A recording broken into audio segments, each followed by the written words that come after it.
Hello and welcome everyone to New Moon 2022, Cycle 15.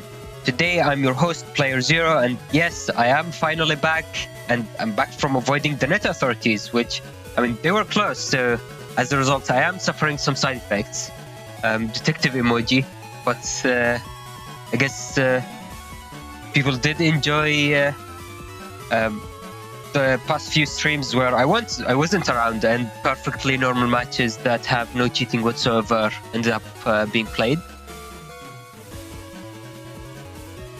But well, enough of that. And before we start, I do want to explain what New Moon is and how Blood Moon works, which is going to be coming up soon.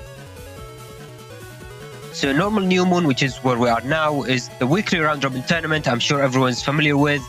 And we have public setups, which is what our commentators will go through before each match. And it's a round robin, so people can play their matches in any order during the week. As for next week is going to be the Blood Moon, which is a 4-week tournament. And I'm sure all of you have seen the video, which if you haven't, make sure to go give it a look. There's more information about the Blood Moon in the sign-up video, Solid made, which goes into a lot of detail and is very good. So the one thing to mention, or just the main point I would want to stress out, is that the Blood Moon requires a lot of player participation. So you want to know that you can play all of your matches ideally, and as that can impact other people's score. And you can still sign up for the Blood Moon, which will be standard format. So you can head to the N1GP Discord and use !New Moon. Signups will end today, and again, if you haven't watched the video, it walks you through all the setup.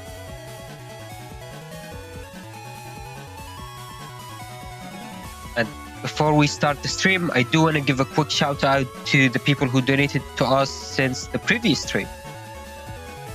So we had an $18 donation from Protoman ZXE. I think that's how it's meant to be said.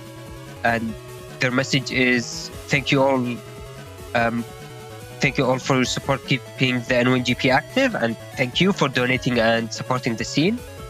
Then we had an anonymous Ko-Fi donator donating $150 and saying thank you for organizing this and hope you all are able to continue for a while. And thank you again for the donation, and continue for a while is indeed what we'll do. So this really is the best timeline for Battle Network. We were stuck with VBA for so long, but that was just enough to keep the community alive with all the hard work and dedication. And then we were blessed with Weenie, who gave us Tango and the rollback netcode. Now we have the actual collection, which who knew? Alright, but with all of that out of the way, we should get started. And joining me today on commentary will be Nereth. Hello, Nereth. playerzero. Hello everyone. It's great to be here with you, and I can't wait to cast some of these surely amazing matches. Alright, and with that, let's head into the setups for our first match for the day with K-Sky vs Nero.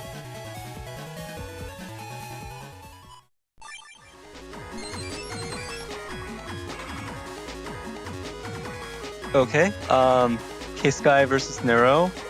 Looks like it's going to be a Gregar versus Gregar mirror matchup here. But their builds are pretty different. K-Sky's got air shoes for one. It's going to be L code versus kind of a mix, but looks like N code, and then the Gundel Force combo on the right from Nero. Both players running Kernel Force. Although they're not going to be quite the same. K-Sky's got the attack plus 30 on the left, so that Kernel Force can potentially hit harder. What's interesting here is that I don't see many area grabs on the left. There's 3 area grabs coming from K-Sky, 4 area grabs from Nero.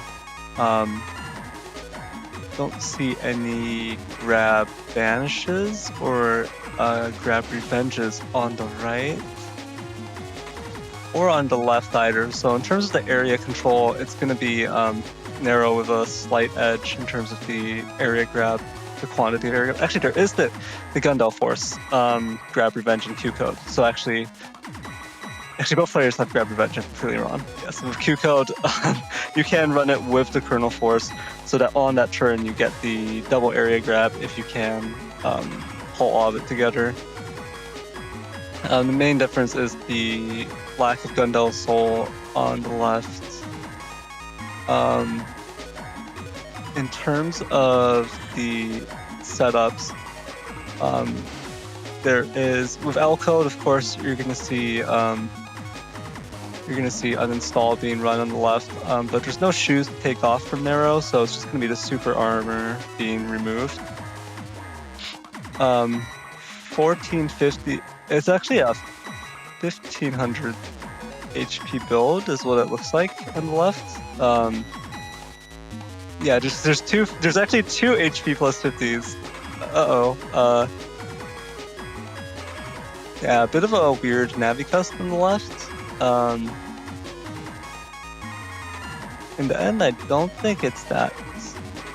It seems okay. It's got the charge max, attack max, speed max. I find it weird that you would opt into a bugged setup here with a low HP Gregar with air shoes.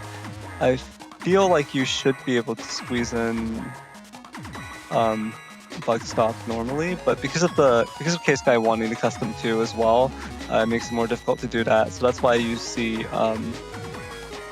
these two HP plus 50s squeezed in here. I think normally those slots would go into a bug stop. Another interesting thing to point out is that they do have warp step, which is the bug that forces you to teleport around. But they also have crack panel step, which breaks the panels when you walk on them. So that can potentially. Oh wait, this is air shoes. So even if they break the panels, then they still wouldn't be able to use them to center themselves. Never mind. Yeah. So it won't impact them unless they get uninstalled, and there's no uninstall coming out from Nero. So at least the cracked panel bug isn't going to impact K-Sky here. But yeah, the warp step can also be very very advantageous. It can also be very disadvantageous depending on the circumstances. So it just winds up being about which charge shots they're trying to use and land, and how their area comes out, what kind of panels there are. Because it's air shoes, but there's no float shoes, so it actually leaves you vulnerable to a couple of potential panel traps and movement traps you can set with like going road and coming road, for example, can actually be a little bit annoying if your area gets a little bit weird. In terms of the SP Navi choice, we have Judgeman SP on both sides. And actually, Nero is running the Judgeman trio, so Judgeman EX and SP coming as well as Judgeman Star. On left side, you have Spoutman SP, Judgeman SP, Elementman SP. Honestly, L code has good elemental coverage. In fact, with this spread of chips, even though K-Sky only has one of each, really, one Bubble Star 2, one Tornado, one High Boomer, one Electragon, one Airspin. So even though there's only like one of each chip, it does effectively cover the Gregar crosses in terms of having decross potential. So in terms of like the charge cross or the charge shot mind game and the cross mind game, it is going to be something for Nero to watch out for. Nero is also running a particularly strong chip that I am totally not biased about, which is Neo Vari. Very nice to see being used more often. Yes, Neo Variable is the Sword of Cowards. Formerly, it's known as the Coward's Blade. Coward's Blade? Yeah, the Coward's Blade. Why? It's used exclusively by cowards. I don't know. I mean, feels the other way around. It's pretty brave going in and trying to land that double life sword. No, the ultimate sword, the sword for ultimate warriors is actually the Moonblade. Neo Variable is the coward's sword chip. Moonblade is a true warrior's choice. But yeah, I think that's all I have to say about it. How about you, playerzero? Do you have anything else to note? I think that's the main thing. Yeah. All right. Let's head into the match and see how it plays out.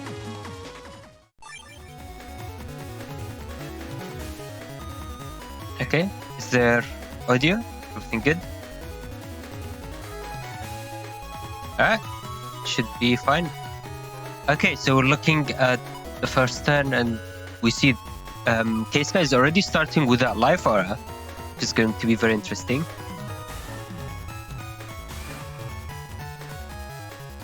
Yeah, I actually didn't comment on this, but it's an interesting choice to run a ranked full cust as Gregar. So I guess you want to abuse that with the charge cross, get that +1 cust, but then it's like the maximum value you get out of it is actually questionable because of cust 2. You actually cap out on that value after using that full cust on the first turn. Usually, Gregars that have like only cust 1 will try to stay in charge cross for as long as possible in order to burn through chips early and get to what they need. So one important thing to keep in mind is that Charge Cross's ability does offset Custom Bug, which we know that K-Sky has Custom Bug level 2. Ooh, nice! Oh, wow. There's the air spin combo. I'm sure Zay will be very happy at that combo landing. Yeah, uninstall was attached there as well, so Nero's super armor has been lost. Losing it on the first turn is actually a big deal in a Gregar versus Gregar mirror matchup because there's going to be a lot of charge shot trades. So just not being able to hold on to your charge, that can be a big problem.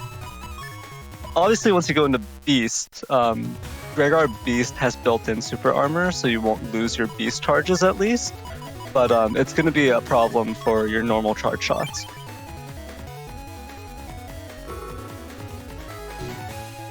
Rush kicks in here, deals with this first invis from K-Sky.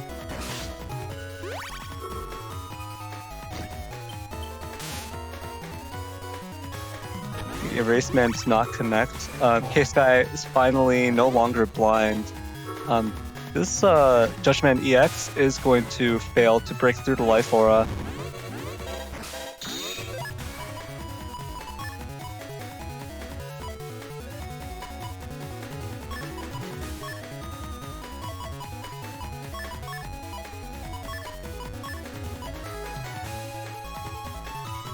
Bug Fix and Kernel Force are here, but there's no area to go with it, so it becomes... Oh, what? Yeah, you don't want to use Kernel Force without the bees. Yeah, at the very least, K-Sky is going to hopefully get this 3-column Kernel Force with the Tackle Sturdy, but personally, I wouldn't use it on this turn. I would hold off on it until you get some area grabs to go with it. I think an important one to get would be the Wind Drag, because even without area grabs, having the extra +30 would make Q-Force very, very strong. But a life aura potentially blocking the whole thing is a tragic outcome. You really don't want to see that happen. Yeah, the worst part about that happening is that unlike Balzar, Gregar can't just hold on to it and then go into Tengu on the next turn. It really does just kill the chip combination. Yeah, your main out would be to wait until the end of turn and then use it then, but that gives your opponent to take another defense and using time freeze and it gets a mess basically. Yeah, it becomes much easier. It gives your opponent windows basically to deal with the Kernel Force, which is not what you want because you're sinking your Beast and then multiple chips into going along with it, trying to get maximum damage from it. Still no area grabs here for K-Sky. They are only running 3. But still a bit of an awkward situation. Yet they also have no Windrax either, so one option they could go for is to go into Beast Out, maybe to charge the Invis or Sanctuary, but obviously that always feels bad because you're wasting some of your valuable defense on that life arc, and you could also miss. Whoa. Valuable defense. Okay, I don't know if I agree with this statement. Valuable defense. Just charge away the Invis. I think it's a little bit tragic, however, that one of the Invises were already used to burn Rush. Because then that becomes an issue. If Rush wasn't burned yet, then I would actually just beast charge all of the Invis away. But I think beast charging the Sanctuary is maybe not the greatest call here. Okay, yeah, this is really big. Oh, no. Can they survive still? Oh, nice. Okay, very close. Yeah. The Sanctuary made all the difference in reducing this maximum kernel force. The Gundao Soul doesn't get reduced by Holy Panels, so the full force of that Gundao Soul 3 still kicked in there, but without the Holy Panels, kernel force would have easily finished that off.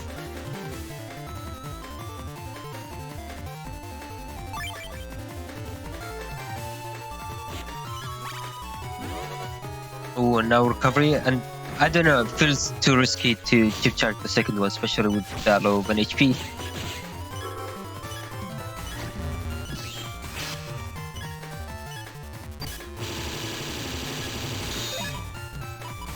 I mean, so the thing is that Invis on that turn, the Sanctuary Invis turn, wouldn't have done anything anyways because of the Gundal Soul.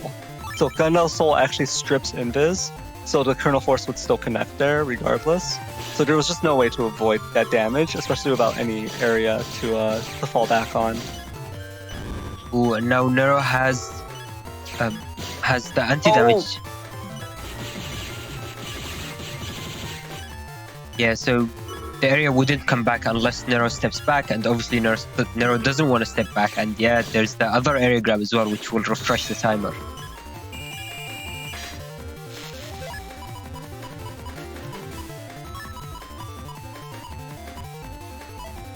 The unfortunate part about this is that K-Sky has air shoes but no float shoes, and that means that the center panel can't be accessed. So, but unfortunately, if you look at their hand, it's a bit of a soup right now. A, E, J, and L. None of these chips really combo together that well. Of course, just a wind rack. But I don't think there's enough damage on this turn.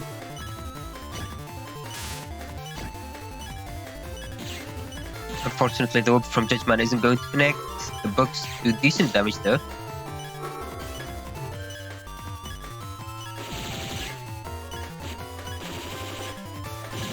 And yeah, for people wondering, so Beast Over is very risky because you have no control over Mega Man. You can't do anything basically. No TFC, no inputs, nothing.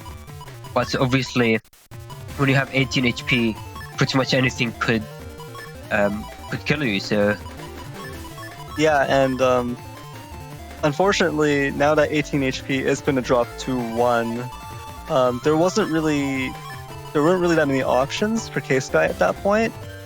But now there's even less here. K-Sky might be able to squeeze this out if everything here lands, but if Nero has any defense, it will be a problem.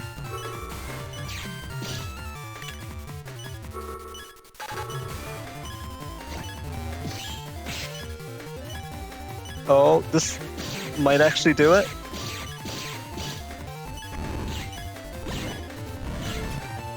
ooh, there's still the undershot.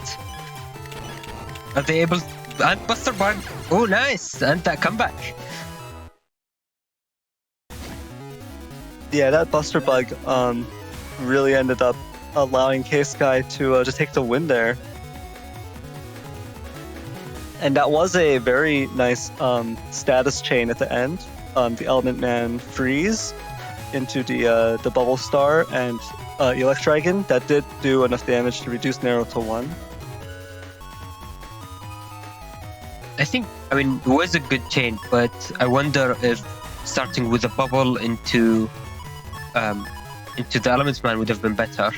Because then, if you hit the opponent with the Electragon while they're frozen, then they wouldn't get out of the freeze. Whereas hitting with the bubble, anything would take them out of the bubble status. Does that make sense? Yeah, I do think the status chain could have been handled differently, but there's also arguments in terms of the safety of trying to start with the Bubble Star. Especially when you're point blank like that, that means you're going to have to line up with your opponent, or they're going to have to be above you. Because otherwise it will actually miss if they are below you.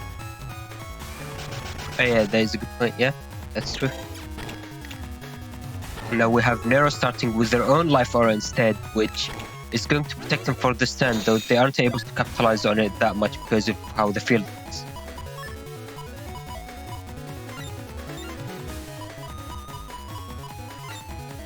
And this is the situation Nero talked about earlier in the match, where the Gregar player just has all these chips in hand and is basically forced to throw them away or do something with them. I mean, you're not really throwing them away, right? This is also part of why Erase Beast and not even Erase Beast, but just the beasts. A lot of the beasts are so valuable because, for example, Heat Beast is a fairly reliable way to get rid of Life Aura. Erase Beast with the Erase Tails, Heat Beast with the Heat Breath. Everything except for E-like Beast can deal with Life Aura. But it did take an extra turn there. Had to use the full cast, I believe, to get this out. And for K-Sky, going through turns like that is especially scary because we already saw that custom bug starting to tick down, so they are going to lose 1 chip per turn, and yeah, there it goes again until they get that bug fix.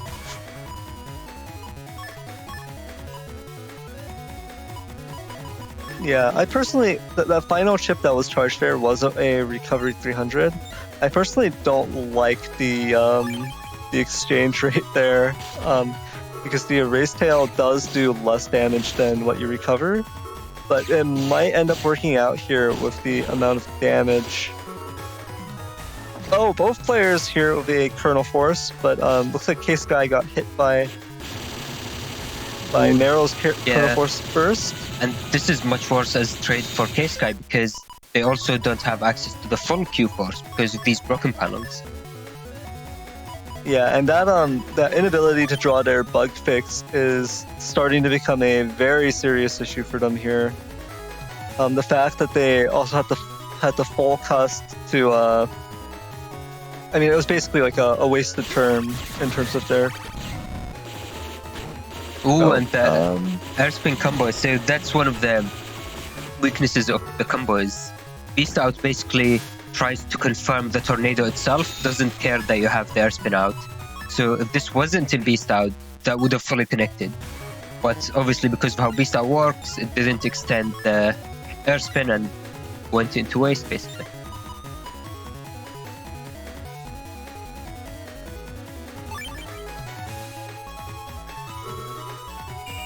Sanctuary comes down for K-Sky. Looks like a Rush is going to get popped here. So we'll leave K-Sky vulnerable for a second. But there is no follow-up.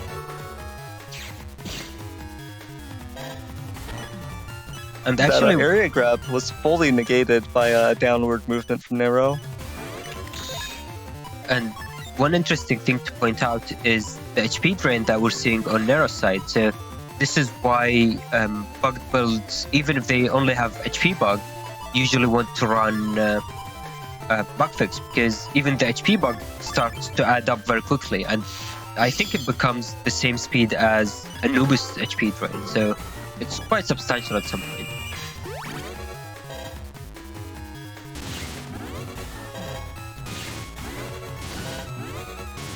Oh, Nero's trying to trade, but ends up taking the extra charge shots. Damage is half, but it does add up. Yeah, that was actually a ton of damage. It did close the gap here, with K-Sky now taking the lead. Oh no! Nero not even going to be able to get this one charge shot in. Oh wow, this is actually really rough. K-Sky has destroyed their own holy panels with the combination of Warp Step and the cracked panels bug. But they still have an HP lead over Nero here, who is going to beast over. I'm not sure if that was the play. Oh, actually, one interesting thing, and we just saw that Nero didn't get their bug fix either, so they were probably at 2 chips as well. That was a very questionable beast over from Nero there, because with this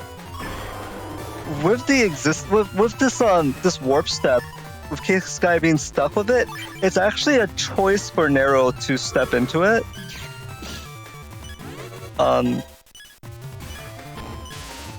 And now Nero is down to 1 HP and will be closed out by this down NSP.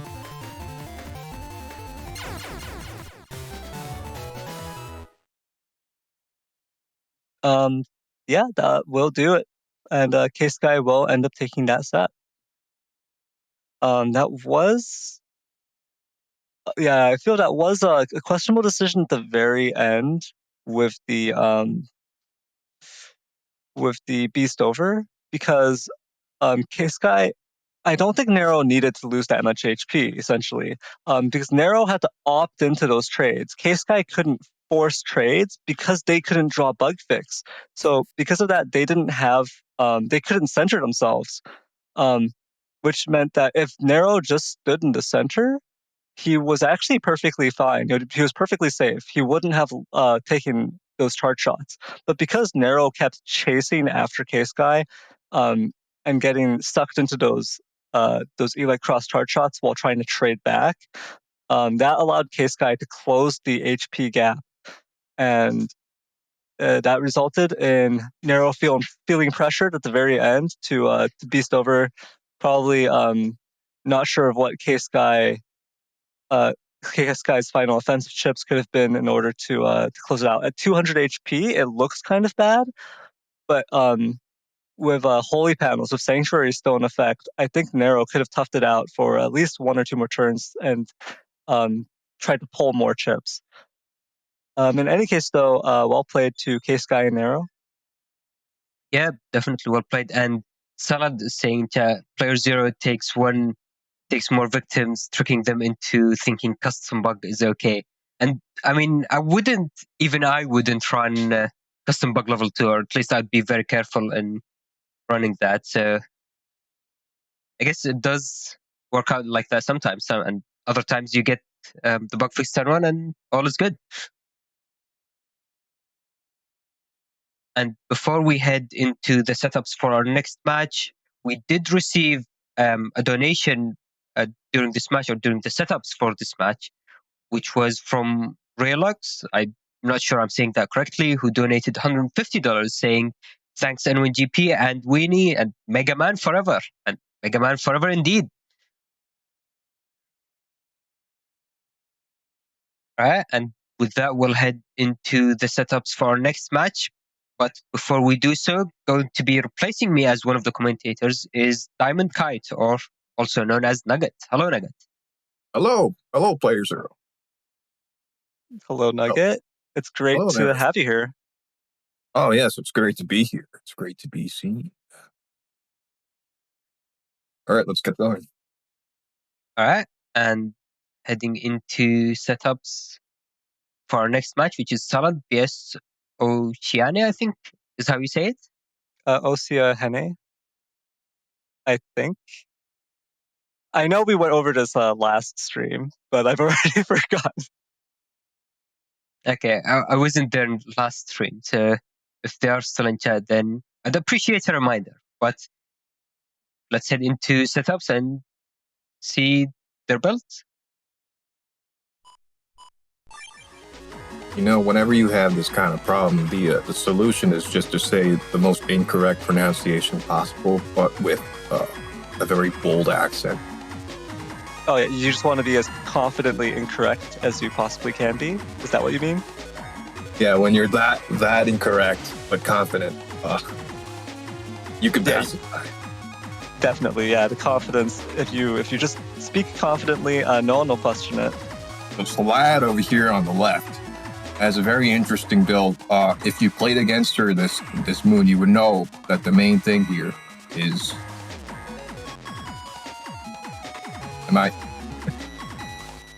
Actually, yes, it is the air hockeys, the 3 air hockeys in M code. That is the main focus of the build. Yeah, struggled for a second to find them on the list, right? I actually thought they were in Elko for some reason. I was like, where did they go? But yeah, so the 3 air hockey M's is the key to her strategy.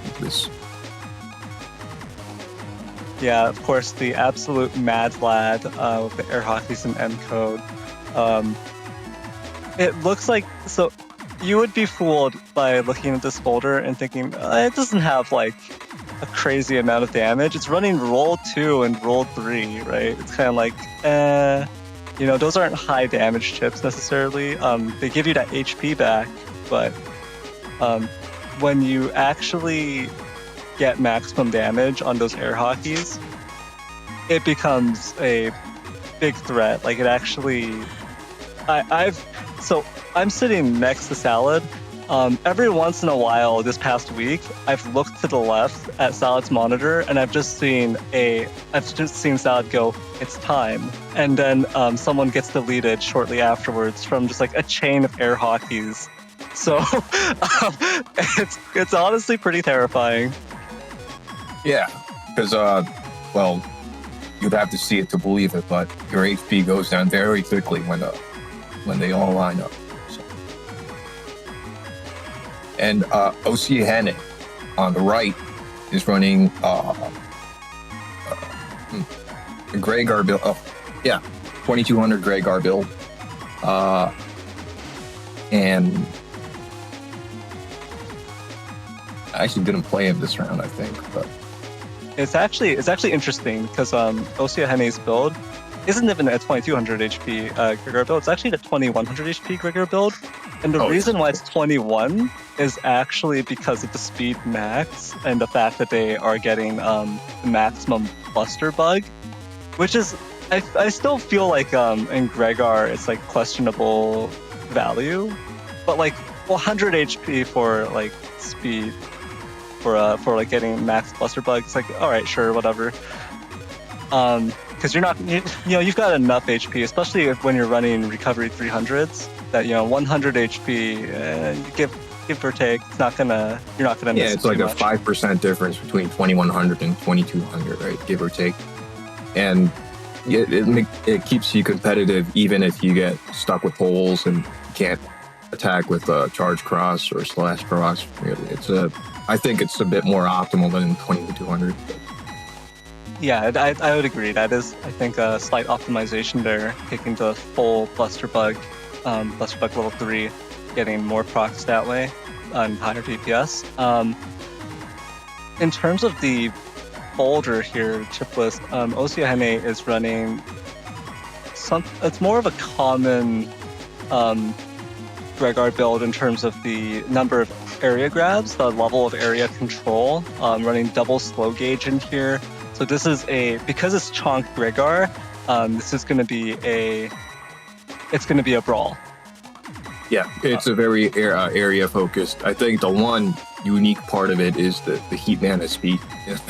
It does kind of stick out, I think, but he is also running the Barrier 100, so it's a bit of folder fluidity. Decision, I feel. Yeah, definitely. The Barrier 100s and the He-Man SP coming together in H code.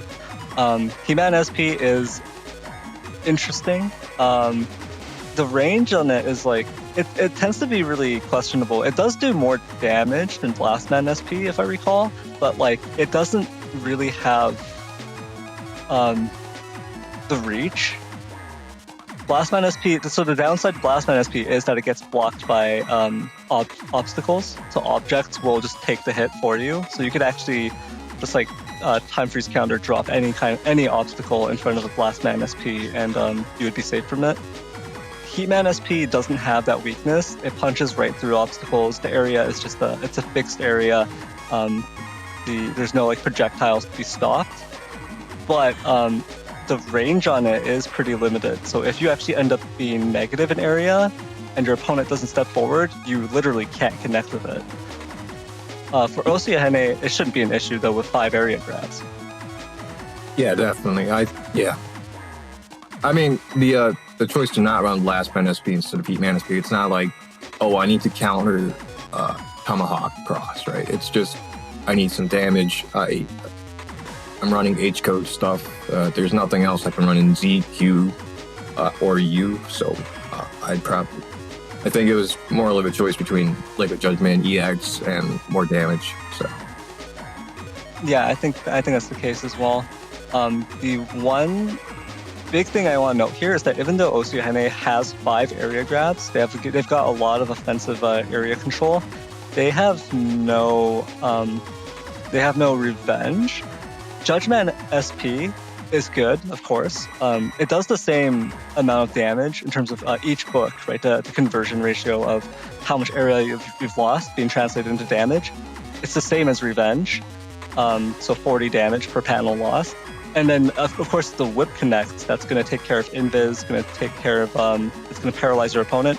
But there's actually no pushback to it, unlike revenge. So in situations where you can't necessarily get them to move back, you're still going to be area locked even after a Judgman or Judgman SP. And then you're going to have to use a Wind Rack, so it's an additional chip in order to send them back. So that could actually be an issue. So not having a grab revenge and Q code to go with the Gundel Force, that might end up being an issue. But at the same time, on the left side, Salad doesn't have a whole lot of offensive area control, unlike Osiahene. 2 panel grabs, 2 area grabs. So it's going to be hard, I think, for Salad, especially because the air hockeys, you want to get a certain area configuration, or rather you want your opponents to be positioned in a specific way to get maximum air hockey damage. So it's possible that things could go quite poorly for either one of them. I think both Salad and Osiahene in this matchup can get locked into just a completely horrible situation. So it's just going to be up to whoever plays around that and manages to avoid that worst possible outcome. Yeah, it'll be definitely interesting to see. I think we're ready. I think we're ready to head into the match. Yeah, let's go.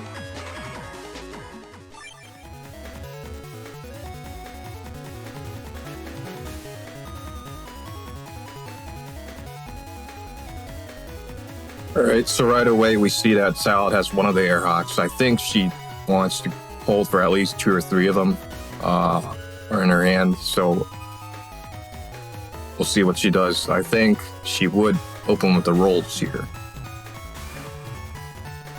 I think the big options here are either the rolls or the wood chips in hand, right? The Mega Boomer and the Risky Honey, but I don't think. Actually, no, there are 2 copies of Risky Honey in here and 2 copies of Mega Boomer. So yeah, what we might see is the Mega Boomer and Risky Honey come out here. Or is Salad gonna just take it slow here? Yeah, Salad is just gonna straight up not do anything here. Just go for the cube suck up. Very interesting for Osiahene to open with the Elect Cross here. I think normally they would have opened with the Charge Cross, but it does look like they opened with the Life Aura, so.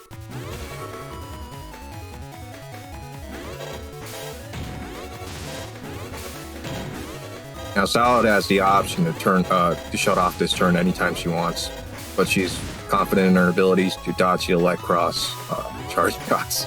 So gets rid of the Aura and carries the full cost into the next turn. Yeah, and this is going to be very helpful. You see Salad shuffling both the Muramasa and the 2 air hockeys to the back of the folder here.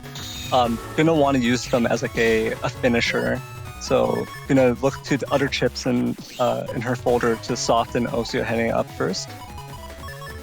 Especially these wood chips, while your opponent's in Elite Cross, this is some juicy damage.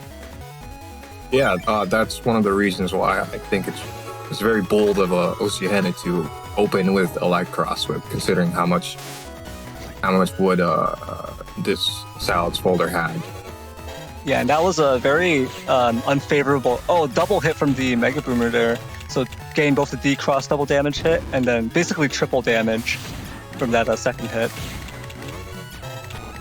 Well, yeah, that's looking rough. And now Osiahene is trapped in the back there. Has no options to actually get out. You're going to have to... There's a panel return reg, so it's possible that we're going to see that here as an option to escape from this trap. But it won't necessarily solve the long-term problem.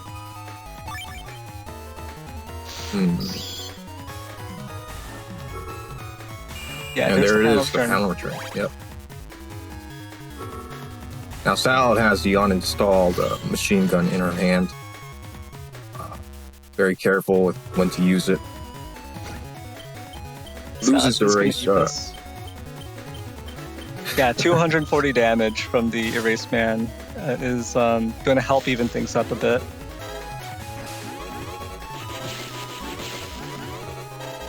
He confirms the machine gun.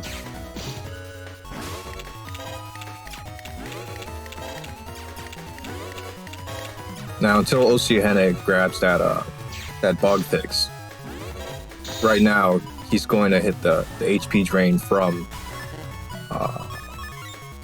getting hits now because he lost super armor. So this is actually a bit of a problem though for Salad.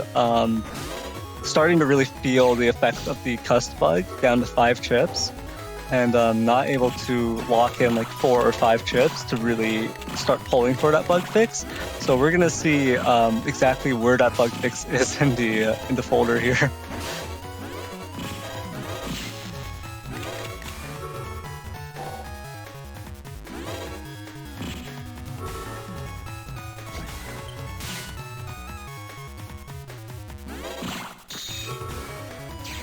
Oh, this worked out perfectly.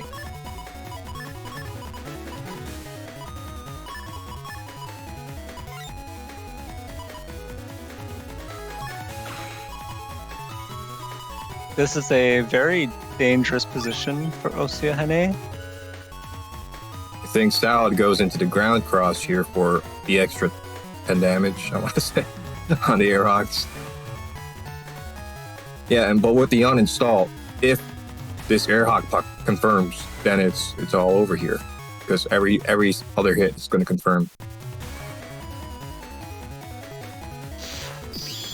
Oh no! Both You win racks. Win racks. Interesting chip sequence decision, I think.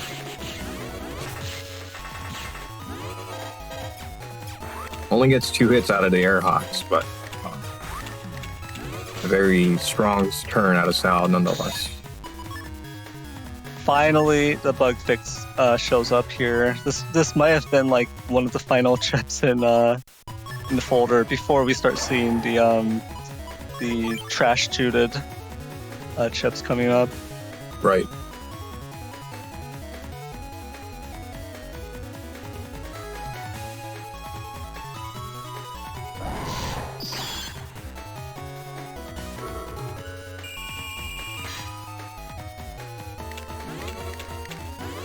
Sanctuary coming out for Osiahene is going to give them a bit of extra durability here, and they are going to be able to protect their Erase Cross From the wind rack. Well, yeah. Yeah, Salad forced to use that wind rack just to take care of the anti-damage, and a second one comes up immediately, so 2 anti-damages used on this turn now. Does look a bit like Osiahene is just spinning chips just to get rid of them and see. You might have gotten the bug fix in chip 30, and it's looking hard for him right now.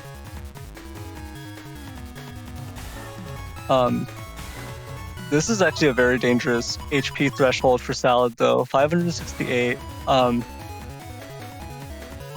If Kernel Force comes up here with Gundel Soul 3, it is just going to be impossible to survive it. So maybe being able to block some of it with Santi damage. Yeah, that's definitely factored into why she went into Tomahawk Cross here, right? Because she could at least avoid the Gundel Soul. If Yeah, opting not even to go for Grass because she might be able to use this one Holy Panel in order to protect herself from the potential Kernel Force. Oh no, yeah, that's not good. Oh no. Yeah, I think normally it's a tough call, but Salad basically gambled on being able to dodge, just straight up step the Erase Tails instead of taking them on the Holy Panels. So on the Holy Panel, that one stolen Holy Panel, Salad would have had a bit of HP to spare by the end there. Yeah, so if all three still connected on the Holy Panels, it would have only been like 330 HP total. She started with 500 HP that turn, so she could have definitely just tanked him. But yeah, unfortunately, Salad trying to go for the big brain, trying to go for the skill expression of like trying to time the Erase Tail dodges, but not able to do it there. Osiahene opens with the Charge Cross this time and just uses the panel return immediately. I think he recognizes that Salad doesn't have any much panel destruction in her folder and just wants to get rid of useless chips immediately. It's actually kind of interesting to me. Salad chose not to toss that Wind Rack back with the dust chute, the trash chute. So that's only 4 chips cycled instead of 5. So Salad did have the option for that 5th chip, but is choosing to hold on to the Wind Rack here. I guess the utility in the event that Osiahene steps up with like Slash Cross, being able to get your area back and send them back with the Wind Rack would be quite nice. Osiahene is roll locked, but because of how Dust Cross targets, he's actually not trapped. He can actually step through this if he wanted to. The Charlies. True, but even in that situation, you have a limited number of charge shots you can dodge before you're truly trapped. But the area does come back here from the I believe that was Judge Man. Yep. Now, if you're counting chips, you know that he only has one more Judge Man left to reverse the area. So I think Salad's going to wait for Osiahene to initiate another grab before returning that with the grab punish. So until then, she's going to play the waiting game.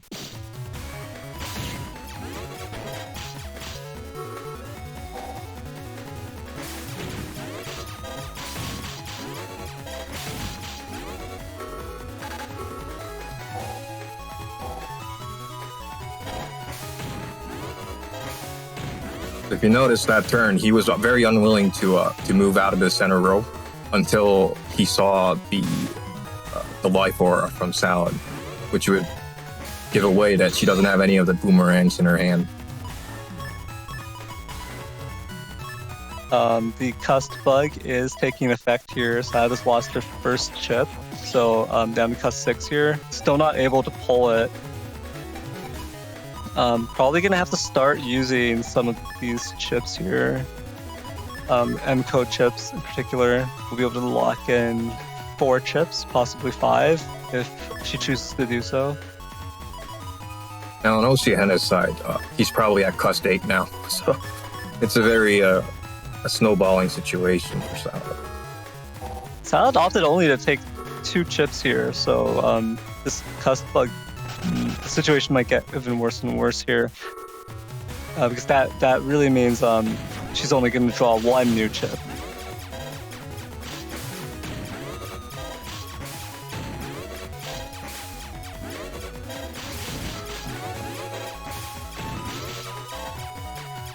Salad is taking quite a few Buster Jam procs, just stepping up and down like that.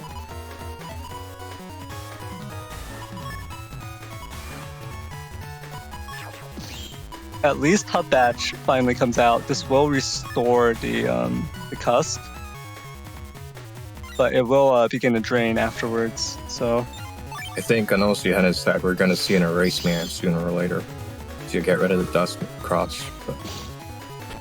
yeah, in this area, it is going to be a confirm. There it is. There it is.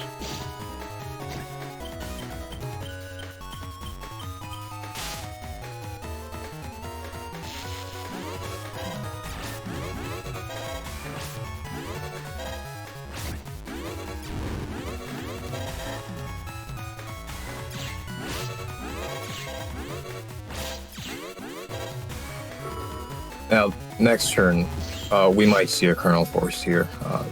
This is the optimal situation for Osiahene to bust it out, especially since he doesn't have the area reversal to even out the field. So, and with so many turns in Charge Caress, he probably got a good hand that he's been holding on to. So.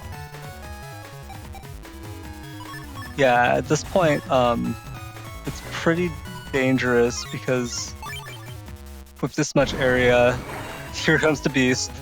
It's going to be Kernel Force. There is a risky honey to protect from some of it. Oh, there it is.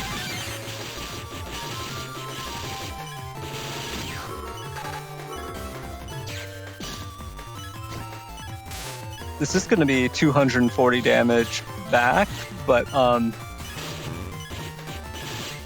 still not a great situation for Salad here. Will she be able to make it to end of turn?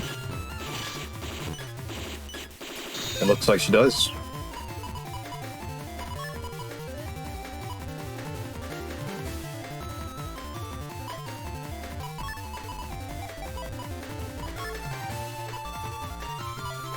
Yeah, let's see if she can flip the table on this situation. At only 16 HP versus 1,200 HP. She does have the roll in her hand. Yeah, the roll 3 will maybe keep Salad alive one more turn here, but this is heavy gauge, so, or slow gauge, so it's going to be very, very hard to reverse that. Yeah, it's going to be, if anything connects on this turn, that bit of recovery still isn't going to help. Oh. Now she has effectively 32 HP, so... Oh, never mind. No, never mind, yeah.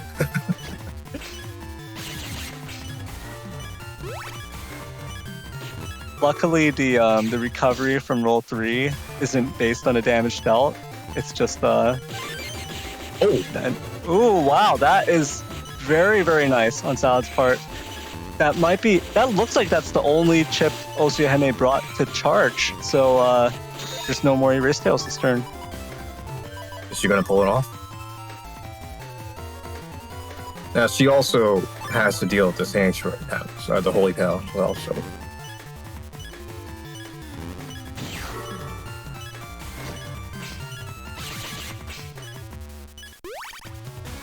That's actually a huge amount of HP being dealt back, and stepping the first Erase Tail there. And it looks like Osiahene doesn't have anything else to charge here, so this is actually a potential reversal here. Yeah, this Boomer is going to deal with most of the Holy Panels, and then Osiahene will have to hug panels that are pretty disadvantageous to be on versus air hockey, but it is still some pretty good value.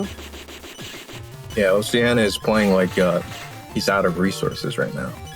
Now there's the Heat Man, but he already used his barriers, right? He used like 2 in one turn this game. Yeah, there are no more barriers for Osiahene, but this... Oh, but the Buster Procs are just... Salad this on her last chip. If it lands, this could make it interesting, but if it lands outside of the holy panels at least. Yeah, it's not going to be enough just to land it. It's also got to be landed off the holy panels. Oh!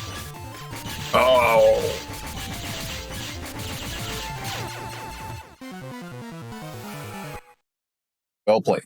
Well played. Yeah, well played to Salad and Osiahene. Yeah, the just getting bad luck on the custom bug was pretty rough for Salad. Yeah, I don't think so, because the issue in the end was actually just the Salad's inability to get through the final 400, 500 HP. And the fact that the Sanctuary got some pretty good value there in terms of reducing the damage. So Osiahene got to use the Buster Jam procs quite effectively. Salad. Looks like she has something to say about this. Oh, well played by both players. It was down to the wire basically. So. Yeah, that is true. With that, I think we can head into setups for our next set of the day, which is Marvino versus Salad.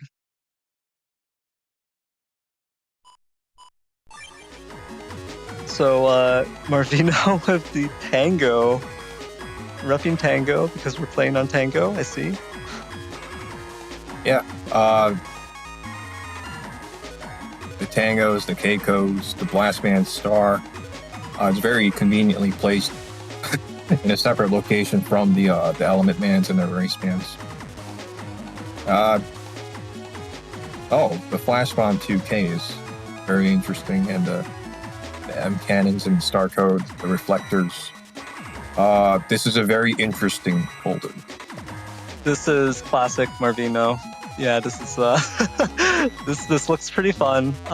Delta Ray Edge, Erase Man Trio, going to be very, very hostile to. Yeah, this is going to be hard for Salad to play around. I think it is going to be lower HP, and I don't see recovery 300s. Yeah, there's no recovery 300s on Marvino's side. So in one way, it's going to be harder because if Salad doesn't pull an early bug fix, it's going to be hard to keep Dustcross against triple erase. Actually, yeah, triple erase man. It is all three. Yeah, this is a rough matchup for her, especially for all the reasons that you just said. When you see a build like this, I think there's like a psychological factor where you don't actually know what's going to happen to you because everything on their side is just so foreign, and it's you can't really game plan against it just from looking at the folder. I think so. Marvino, I think, is a very technical player, which is kind of the same as Salad, and they've played each other quite a fair amount. So I do think there's a level of familiarity, even though like the folder has, the M cannon stars and stuff, which is hard to react to. Being star code, and also the fact that this folder is effectively dual code, just on K, and then the Z is just for utility, and then the Giga. So these turns, there's no way to predict what chips are going to come out, because everything is going to be so fluid in Marvino's folder. But even so, Salad does have enough experience, I think, playing against Marvino that she should know to expect the unexpected. Marvino's side here, what I said earlier was that Salad was going to have difficulty against the Erase Man trio. That's going to be easy for Marvino to deprive Salad of Dustcross, and without Dustcross to sort through and go and dig down for the bug fix, that might be a huge issue.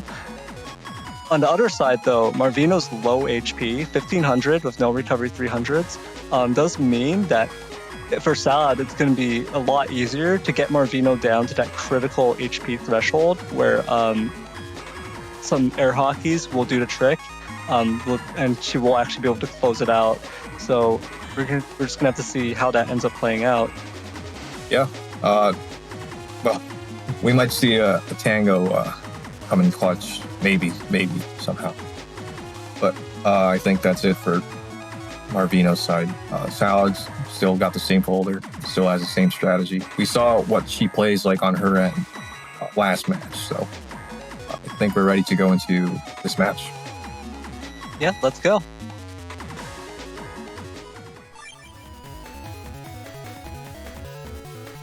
I actually didn't pick up on this, but Marvino doesn't have any rag chips either, so there's absolutely nothing to give away what he's going to go with from his side. But it does look like he has 2 Erase Man in his hand already. It's yeah, it's gonna be so hard to deal with as a Falzar player who wants to go into Dust turn 1. I would even expect that Salad might not go into any crosses turn 1, just in order to make it a little bit harder for Marvino to get the cross. Yeah, but that is going to be so rough for him. Now, Marvino choosing a sequence that allows him to break out of rush. So not just pop into aura right away, but also taking care of any hazards. The other option we might see from Salad is just to instant Dust Cross into the full cast in order to get guaranteed dig. But that's not a play that I think Salad likes to do. Salad likes to get an extra turn with the full cast and try to squeeze it out. So now there's a Dust Bug Cross. Fix turn 1. Oh, this changes everything. Yeah, this is a great situation for Salad in that case. Using the Blast Man to remove the barrier.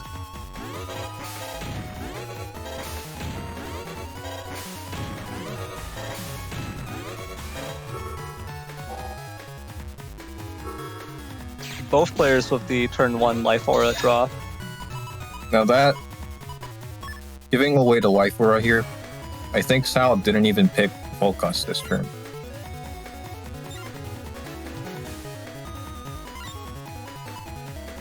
So she might have a fresh set of 5 chips next turn. Or, I don't know. This life aura is pretty bad though. He's gonna have to land the Erase Man SP just to get rid of it because he doesn't have any wind chips to remove it.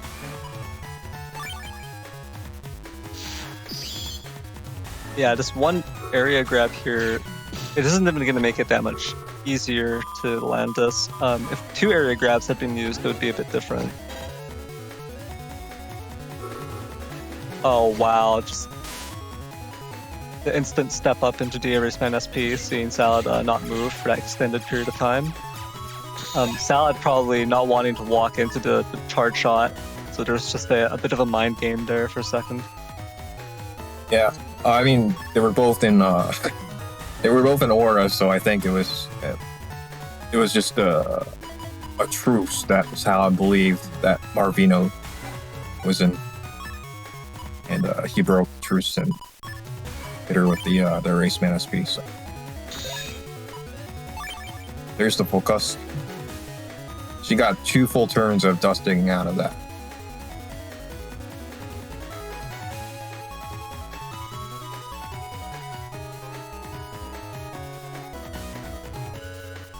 The Marvino carries his hand in, not wanting to waste chips and Salad. If she kept recycling 5 chips per turn, she starts with 8. She's around chip 22 right now.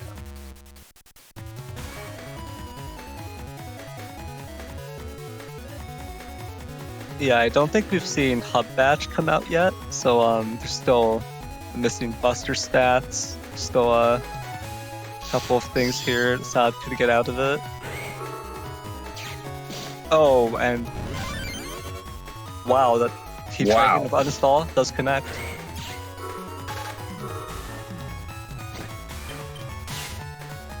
Both players are going to end up paralyzed here, or rather, Marvino will end up frozen, Salad will end up paralyzed.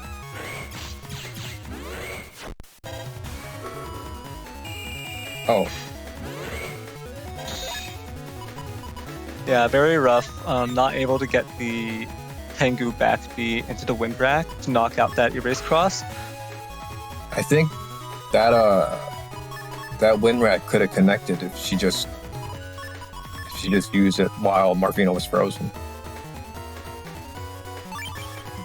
But it looks like she was mashing, so that that backwards movement out of it was from that. Marvino with the chip charged elect sword. Oh wow! And now there's the chip charge variable sword. Yeah, that variable sword is going to connect and do the D-cross damage there. And that's part of the unpredictability because he doesn't actually always camp forward with the slash cross. He can just bust out the swords and get you at range with these things.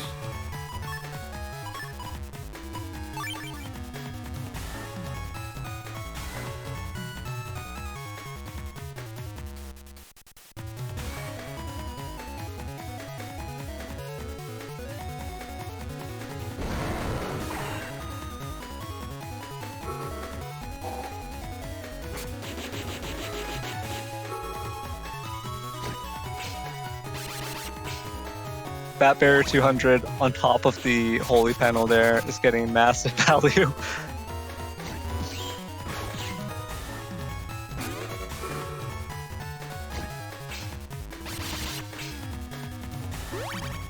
Al able to remove the barrier 200. Very nice. Not it connects another M cannon out of it. Yeah, like you were saying, it's very hard to dodge it on sight.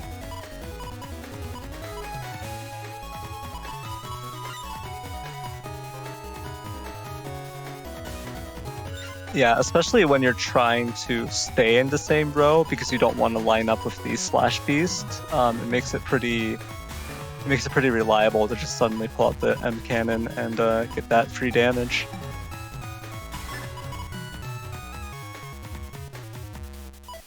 Now,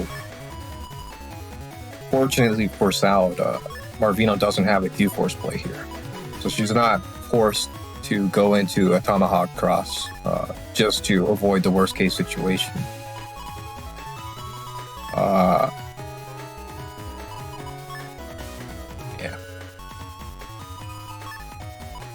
What is interesting is that there can be a bit of a mind game here with the...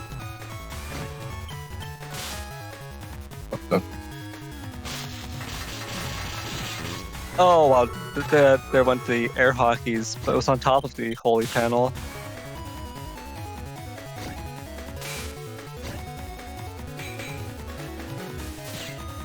Yeah, if that combo landed outside of the holy panel. Oh my god. Delta, Ray Edge, all 3 hits? All 3 hits. This holy panel right in the center is actually extremely annoying for Salad because it's exactly where the air hockey hits all hits, right? So yeah, this would have been a very different situation if he wasn't just camping on this holy panel right here. Yeah, it seems like Salad's folder really lacks a way to deal with that effectively. I don't think there are that many panel breaking effects in there to actually get rid of like the center holy panel like that. I think with Balzar, you do have the dust cross, but she opens with it, so you can't expect to use that mid or late game to remove these holy panels. It's a very unfortunate thing. And she used the element man early for the freeze play.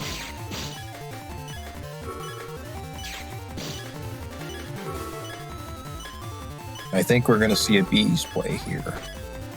Maybe Tango kicks in here.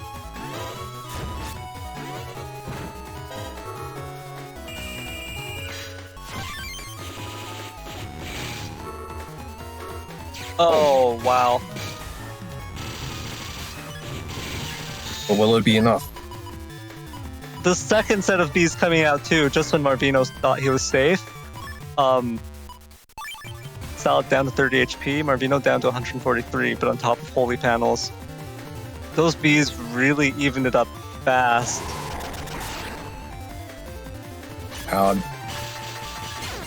Oh my god. Oh! Wow. Wow.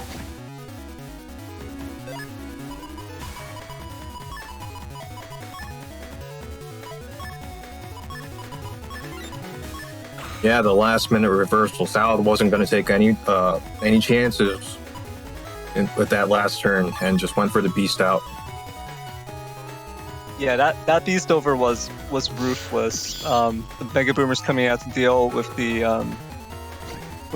Sanctuary and force Marvino into the center, and then just the instant capitalization on that with the air hockeys and machine gun.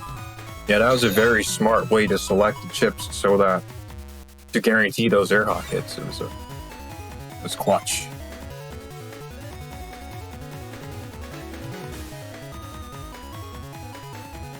Now what's going on here? Marvino has the life aura in hand. Opts to not use it. And is going for the / Sonic Boom plays this turn. These conveyor panels this configuration is really truly awful, because if you step on either of those panels, it's going to send you to that one panel in the front, and from there you can actually get area grabbed and trapped.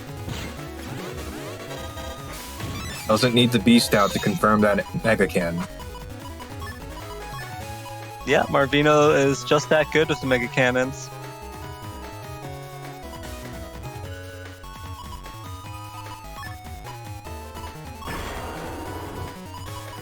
Quite a bit of damage did connect on that turn for Marvino, so Salad is down, what is it? 600 HP, 600, yeah, already, just in an instant.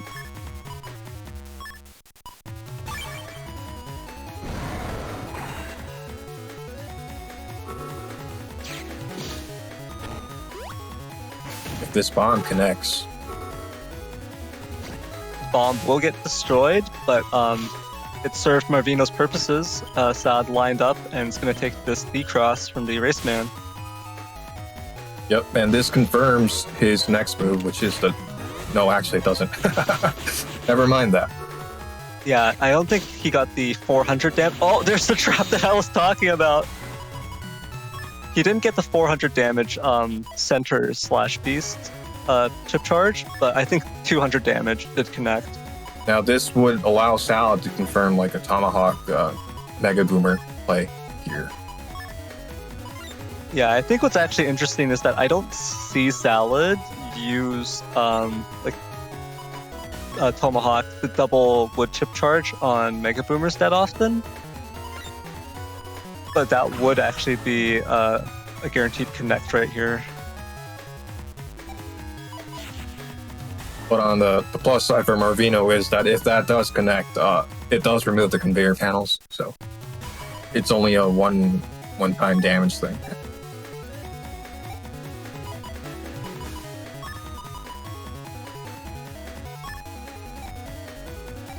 On Salad's side, this is a terrible situation for the Airhawks to come out. So I think the optimal play is to actually use either the bees or the boomer. So. Oh, but this is going to be blocked by the Life Aura here. Oh wow, now this is an awkward configuration.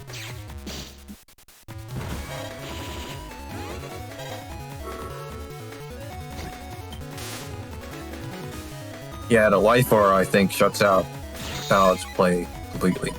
And Marvino still finding ways to get damage despite being trapped completely. With the splash attacks. This is actually a perfect situation for Delta Ray Edge, because Salad is encouraged to camp forward on the center panel like this. I don't think that the Delta Ray would connect if you're right next to the opponent. That's true. So that's why we're seeing this Grab Revenge come out first. Oh, but it gets blocked by the anti-damage. This will not send Salad back. Oh, but she steps back.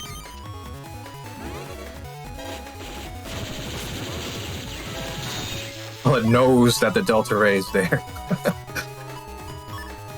Just because of the code reel from the Grab Revenge.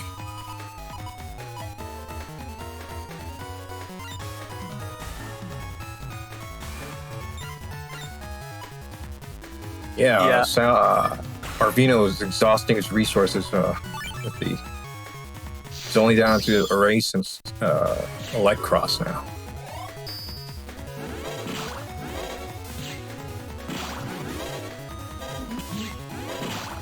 Oh no. Yeah, this is a very effective way of forcing your opponent out of the top row, just getting the Erase Cross charge shots. So it'll guarantee both players playing around the Delta Ray in hand. So. Yeah, Salad can't afford to take many more of these Erase Cross charge shots, so just being forced out of the top.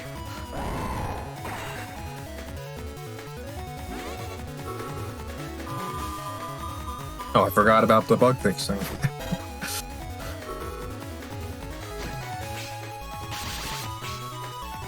Packs the attack 30 on the roll for the extra 300 HP.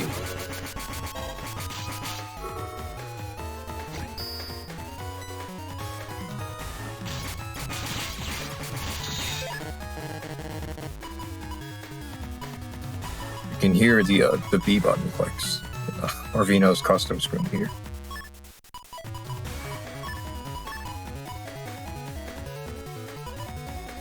Yeah, how would you interpret those? Marvino answers for us in Twitch chat. I was angry. Yeah, I would be angry too. I do too. Yeah, I would also be frustrated there, trying to get that Delta Ray edge for so long, and then your opponent just doesn't give it to you.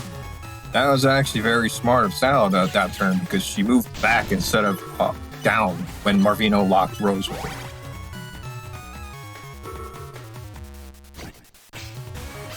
Ooh, the roll does punch through the barrier 100, but if Marvino can connect with this, 210, actually 240 from the Erase Man SP with the Erase Cross boost. Marvino centering himself into the Holy Panel, just in case something pops out at the start of the next turn.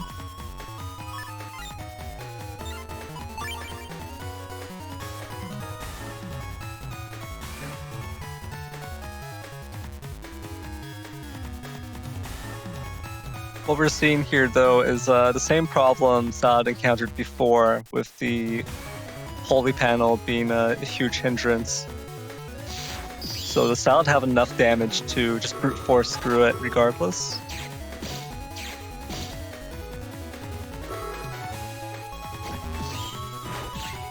Oh, the cross.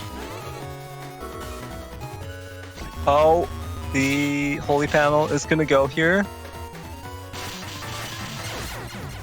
My God. GG's. Wow. Yeah, GG, well played to Marvino and Salad there. Salad does manage to take it with some pretty clutch plays. Marvino really stubbornly not wanting to step off that Holy Panel, not wanting to give up that that reduction, and then just ends up eating the air hockey, the Element Man grass to get rid of the Holy Panel, straight into air hockeys, straight into a very unnecessary Muramasa just at the very end. Well, sometimes you just want to make sure, right? Yeah, just yeah. Even though Marvino is already fading away, already being deleted, you just want to stab him with the Muramasa just in case. But yeah, well played once again. Yeah, Marvino is actually punished for just he knew that play was coming and he camped the Holy Panel, but it happened to him regardless. That's very I think a very unfortunate situation. Now he did opt to not bring the Sanctuary that turn. It looked like it paid off, I think, but then it was all over. Yeah, and with that, I think we can head into setups for our next set of the day, which is Nonstopmop versus Nero.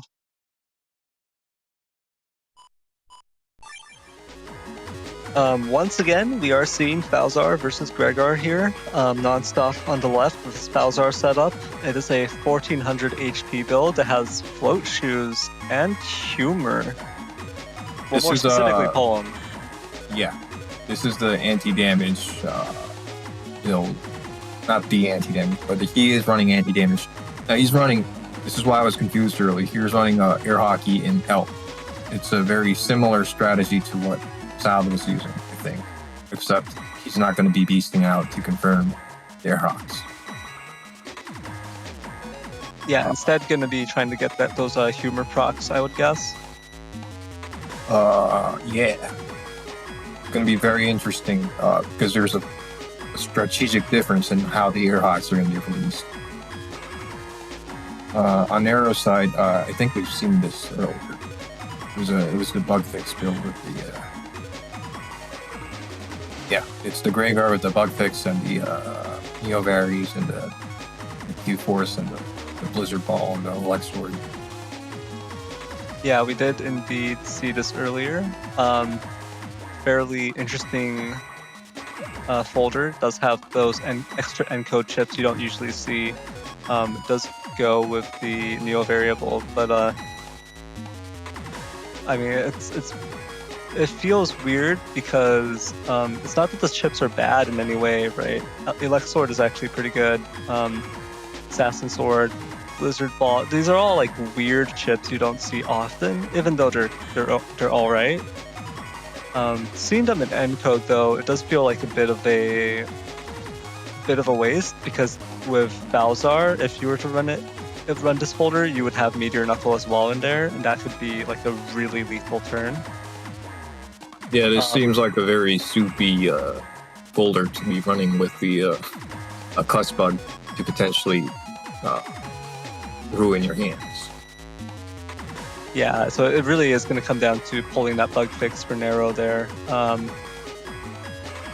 or at least being able to protect the charge cross, right? That would give you a lot more room to work with in terms of how many turns you can play before it kicks in.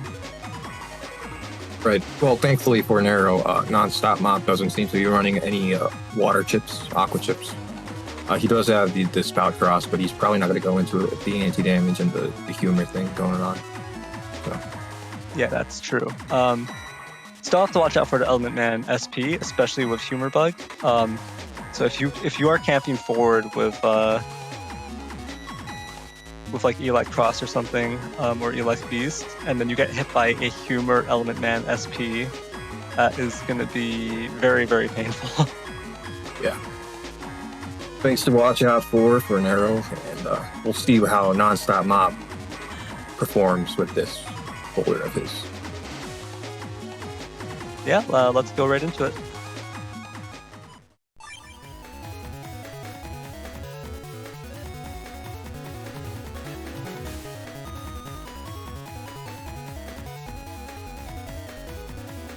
Right now, Nonstopmop has the quick gauge in hand. He has the Elect Dragon, but he doesn't have the uninstall, so he's probably going to save that for later. Or not. Maybe he'll just go for it. The weird thing about Nonstop's folder that I don't think we talked about is the fact that there's a double point and attack plus 30. But what could it really go on other than the air hockey? I think it's exclusively for the air hockey. Yeah, so it's just going to be one heavy hitting air hockey. But the weird part about it is that air hockey's performance is going to be based on the area. So like Nonstop is going to have to do some weird shenanigans with like an area grab into the double point.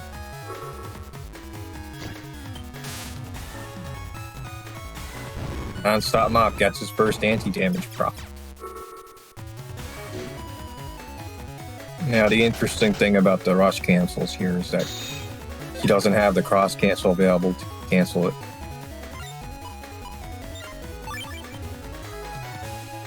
So he's leaving himself open at the start of next turn. Very risky play, I think.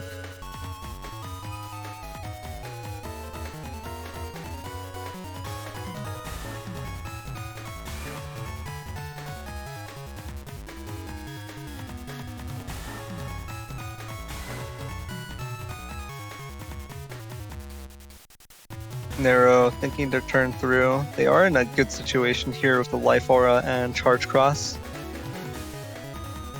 Unbeknownst to Nero, I think Nonstopmop is just camping for the humor proc on the... Oh, but this would shut it out completely, so he's just going to use the Elect Dragon. Yeah, I think he's going to be relying on the humor, or the poem, the emotion bug, to get rid of the aura. It's a very hard situation to be in. He sees the Elixir, he can step out of this right now. Yep. The Blizzard Ball, unfortunately, immediately falls into a hole. Nonstop not getting very lucky with the humor procs, the emotion bug, so no ×2 potential to get rid of it. And now Nero's on top of the remaining holy panels, so even a ×2 wouldn't be able to do it.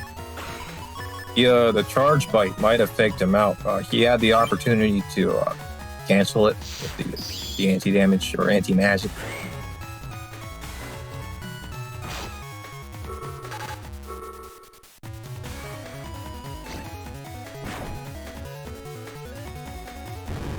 Removes the anti-damage, doesn't get hit by the star because of the erase tail from a few seconds ago.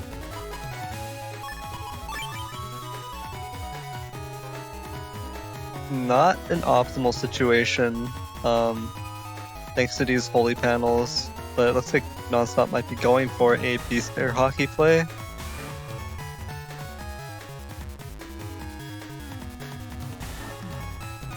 Yeah, I think he was counting the seconds on those crack panels, so he knows that they're going to disappear this turn.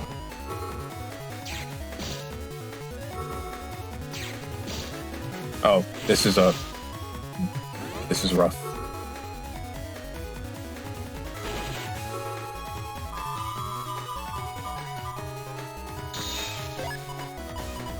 That is the final beast turn for Nero, so at the very least, Nonstop might have a bit of an easier time now, but He doesn't have any area reversal in this situation, so he's going to be just spinning chips for the sake of spinning chips. Able to dodge the Kernel Force here.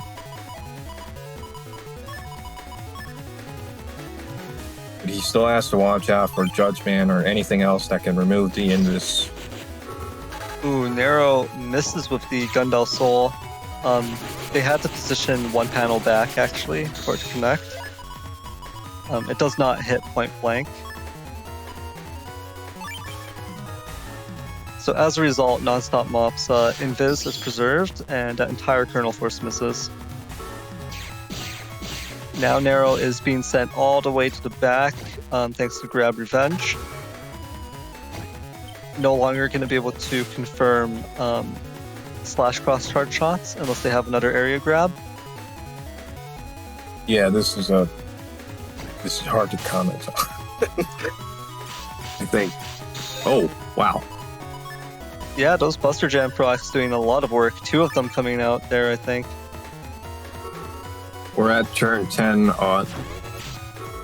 Nonstopmop initiated the pass gate, so he's kind of running towards Damage Judge himself, but he's not gonna win the Damage Judge at this point, I think. I think this is a confirm right here. It's not going to do the most damage, I think. Yeah, it's not optimal, but it will be a decross. Yeah.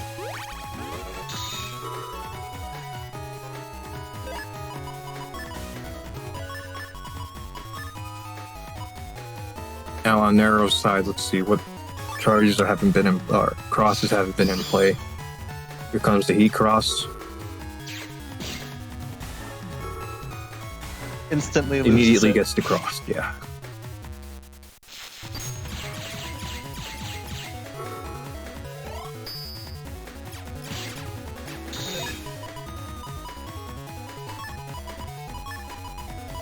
There is this one final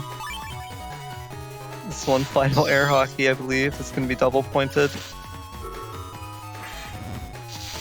Well, protects the configuration by stepping down for the double point. Now this would be turn 14. Next turn he's going to beast over. He might win this with the recover 600s in play. Oh, he doesn't beast over. Very interesting. That anti-magic getting quite some value out of it, punishing Nero for the for fishing for those Buster Jam procs. Nonstop takes it by damage judge. Well played. Well played. It's actually pretty funny how well the anti-magic does against these Buster Jam procs. I think it's the opposite until they draw bug fix, right? Because even if you can't actually confirm the stars to pop out because they're clicking all the time.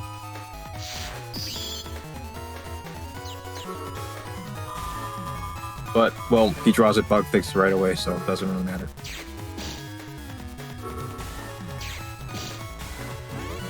Two area grabs to start the match. Rush does come out and deal with this first invis. Both players use Judgment EX from Nero and a normal Judgment coming out from Nonstop. They will end up paralyzed, but now Nero's going to be forced to camp center, camp forward here.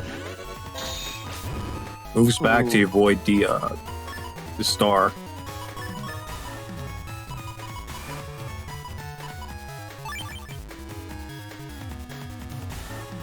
Yeah, the anti-magic value here is actually huge.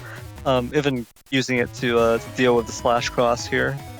Yeah, now that Nonstopmop has defense in his hand, he can just camp the life aura instead of using it right away to cut in. And skip several turns.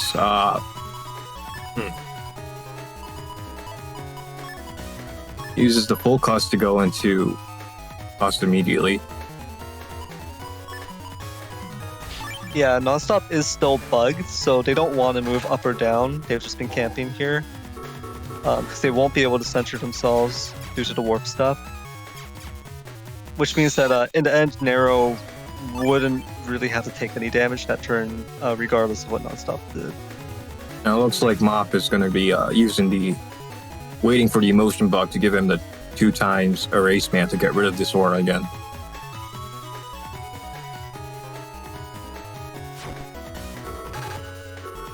Oh, perfect. He gets it. Not only does he get it, he gets it as a time freeze to the Sanctuary that would have otherwise made it impossible. So that was perfect timing. Very, very lucky. Yeah. Now he has the Element Mans that he held on just for the Sanctuary play. So. Yeah, this is actually a fantastic situation now, even though Slash Lock is pretty hard to deal with. Nonstop is going to be able to do Element Grass and then Element SP Fire, and that is going to... Oh no. Let's see if he has what it takes to negate the Kernel Force. 1, 2, 3, 4, 5. Oh my god! Nonstopmop. What a legend. The myth, the man, the legend himself. He blocked the entire Kernel Force. Perfect timing with the anti-magic. He did it from the top row, too. That's like the hardest place to do it. Yeah, once you get the rhythm down, I think it's all the same, right? But it's hardest to react to from the top. So that was pretty sick. That was a challenge right there. He knew it was coming. He saw the beast down. I was like, okay, you know what? I'll do it at the hardest place, just to show you what I am. The tragic part would be if he still lost here. Oh, no, wow. Let's have a bit more confidence in that. Oh, well, that was very nice, blocking the Slash Beast charge as well. The anti-magic is... The value on it is truly insane here.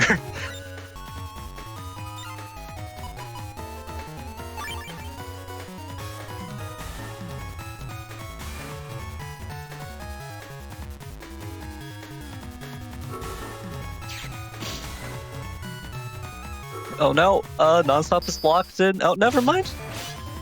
Oh no, never mind. No. Oh, that's it. That's it. Oh no. Oh wait, no, the Assassin Sword did leave Nonstop flashing. So yeah, that wasn't a full combo there. That could have been bad if the chip warrior was different. Yeah, definitely could have been a bad situation there, but Nonstop does have a final chance here.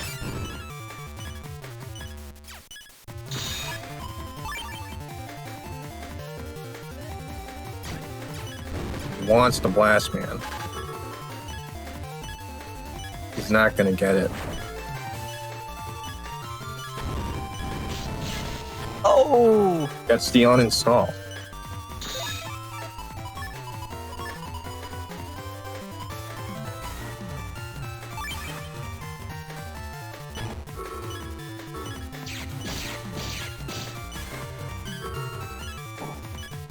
This might... Can he do it?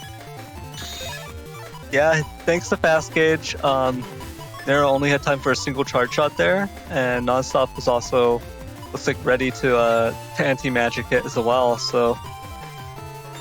What turn is this? This is turn 12? Turn 12. Yeah, he definitely has a chance. Let's see it.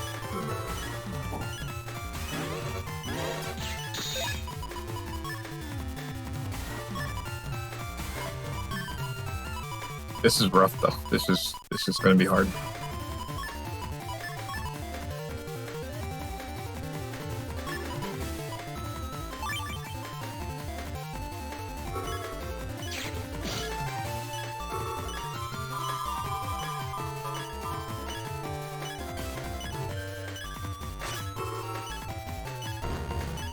Sidestepping the Blizzard Ball, getting massive damage on that air hockey.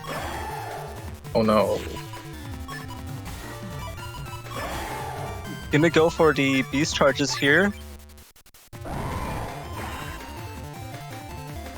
Oh.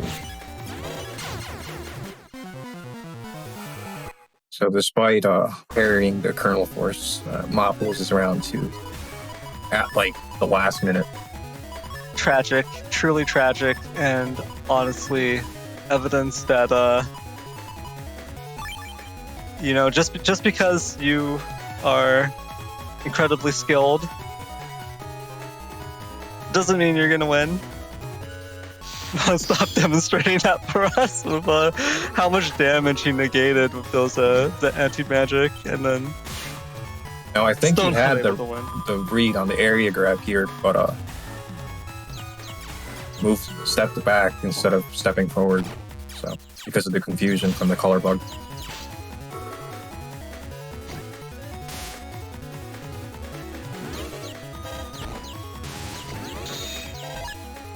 Oh, missed the opportunity to toss the puck at the last minute. This puck has an uninstall on it, so he definitely wants to hit it. I think he didn't want to throw it without having a better idea of like whether or not it's really going to connect here. That was ×2 opportunity right there past him, but and another invis. But like this is so much defense coming out so early from Nero.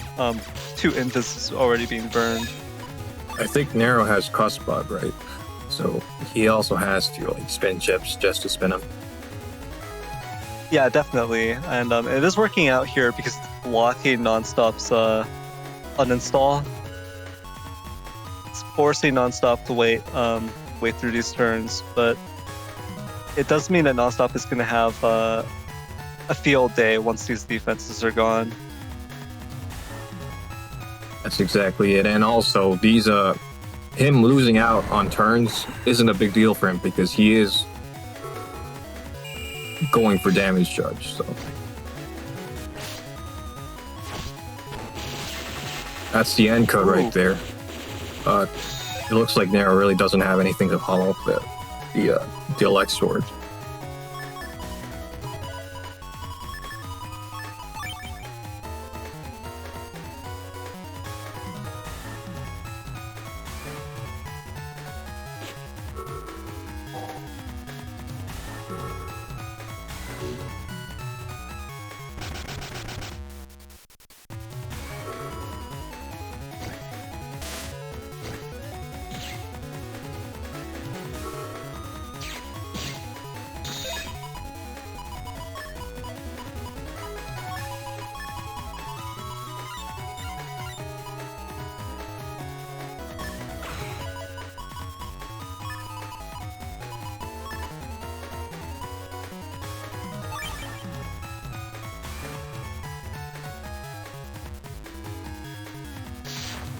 The Nonstopmop goes to the Tomahawk crossplay here, trying to decross the... I've actually never seen that before, the aura flying off when you're in front of the panel. When you're in a panel in front of the opponent. But yeah, he's going for the decross play here with the Tomahawk cross. But as long as Nero camps this center panel right here, he...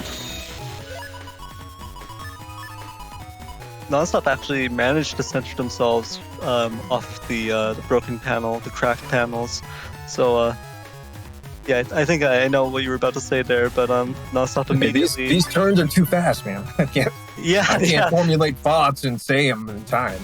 It's very hard. Yeah, that was definitely... I was having the same thought. Like, well, Nonstop can't center themselves, and then he centers himself, steps forward, tries to go for it. Nero does react to it, though. And the Elect Beast is gone now, so... Yeah. Oh! Whiffed input there. The Neoberry dagger.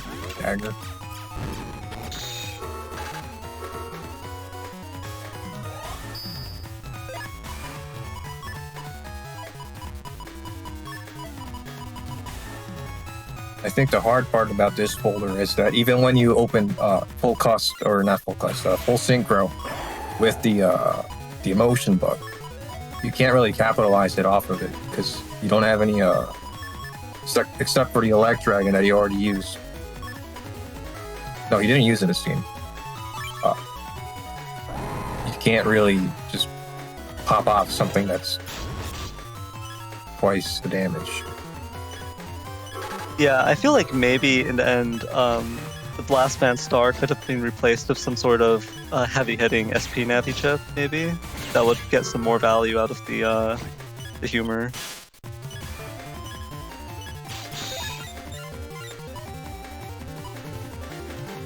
Yeah, gonna be forced to cross here just because Nero's Buster Bug might actually delete Nonstop and time spent here in Paralysis.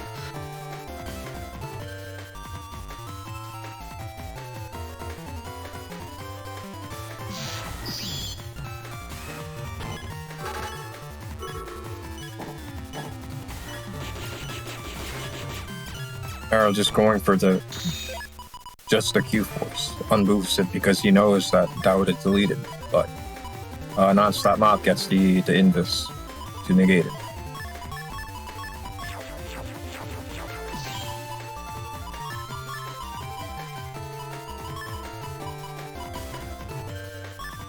Yeah, this HP differential, he's gonna really have to go for damage eventually.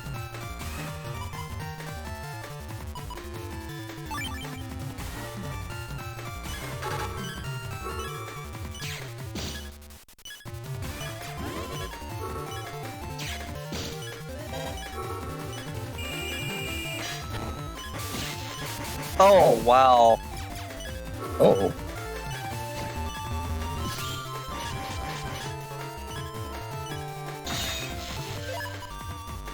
That puck is going to disappear, but it's okay. Yeah, that puck is heading straight into that broken panel.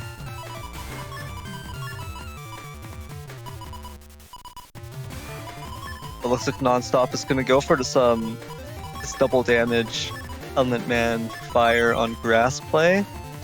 This could actually be even more lethal if a humor proc kicks in, but unfortunately, Life Aura is gonna stop the play. It looks like he's camping for something. Oh, that's right. He has the Tengu in his hand. And he's gonna remove the aura next turn. I'm gonna try to scrape off some damage. Now this is turn 11. Yeah. Oh.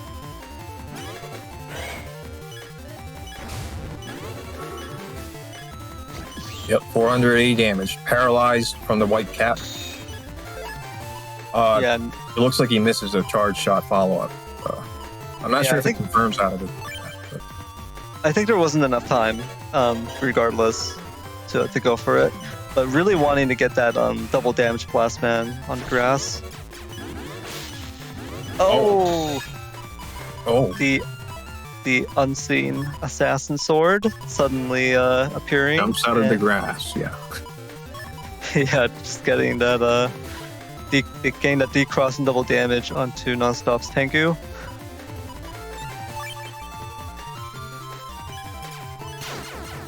Oh no.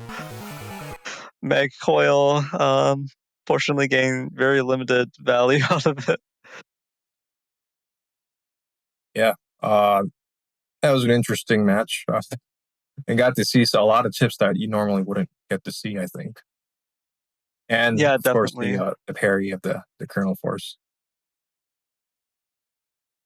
Yeah, it does feel like Nonstop played very well, but I think if Folder was just touched up a little bit, maybe to make better use of the humor procs, that would have been, I think, much more in Nonstop's favor there. Yeah, yeah, especially the double point plays.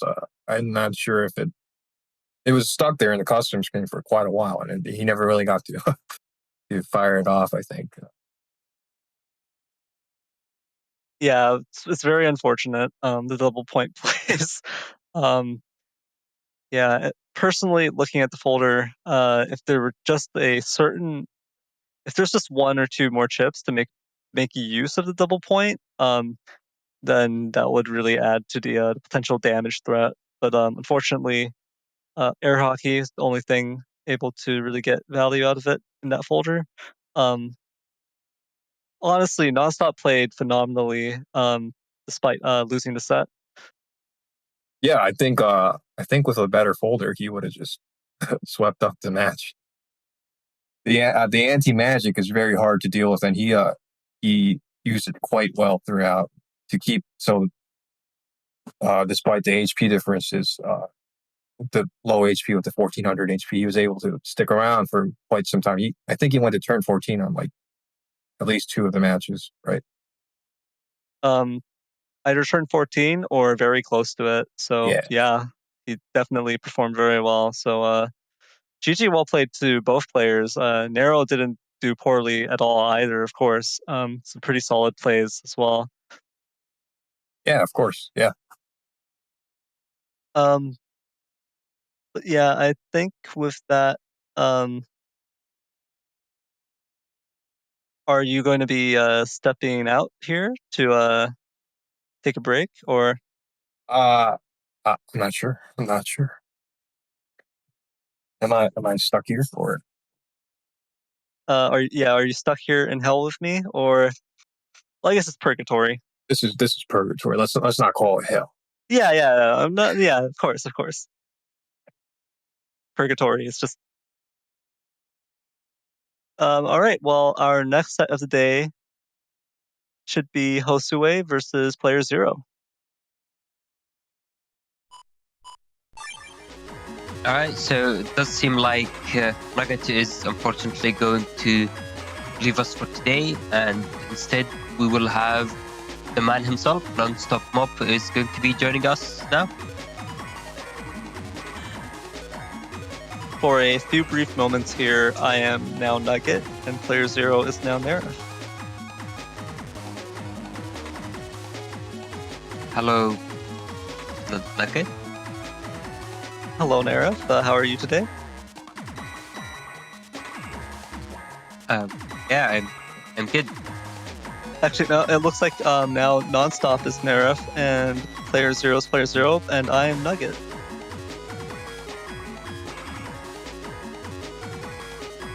Hello, Nerf number 2.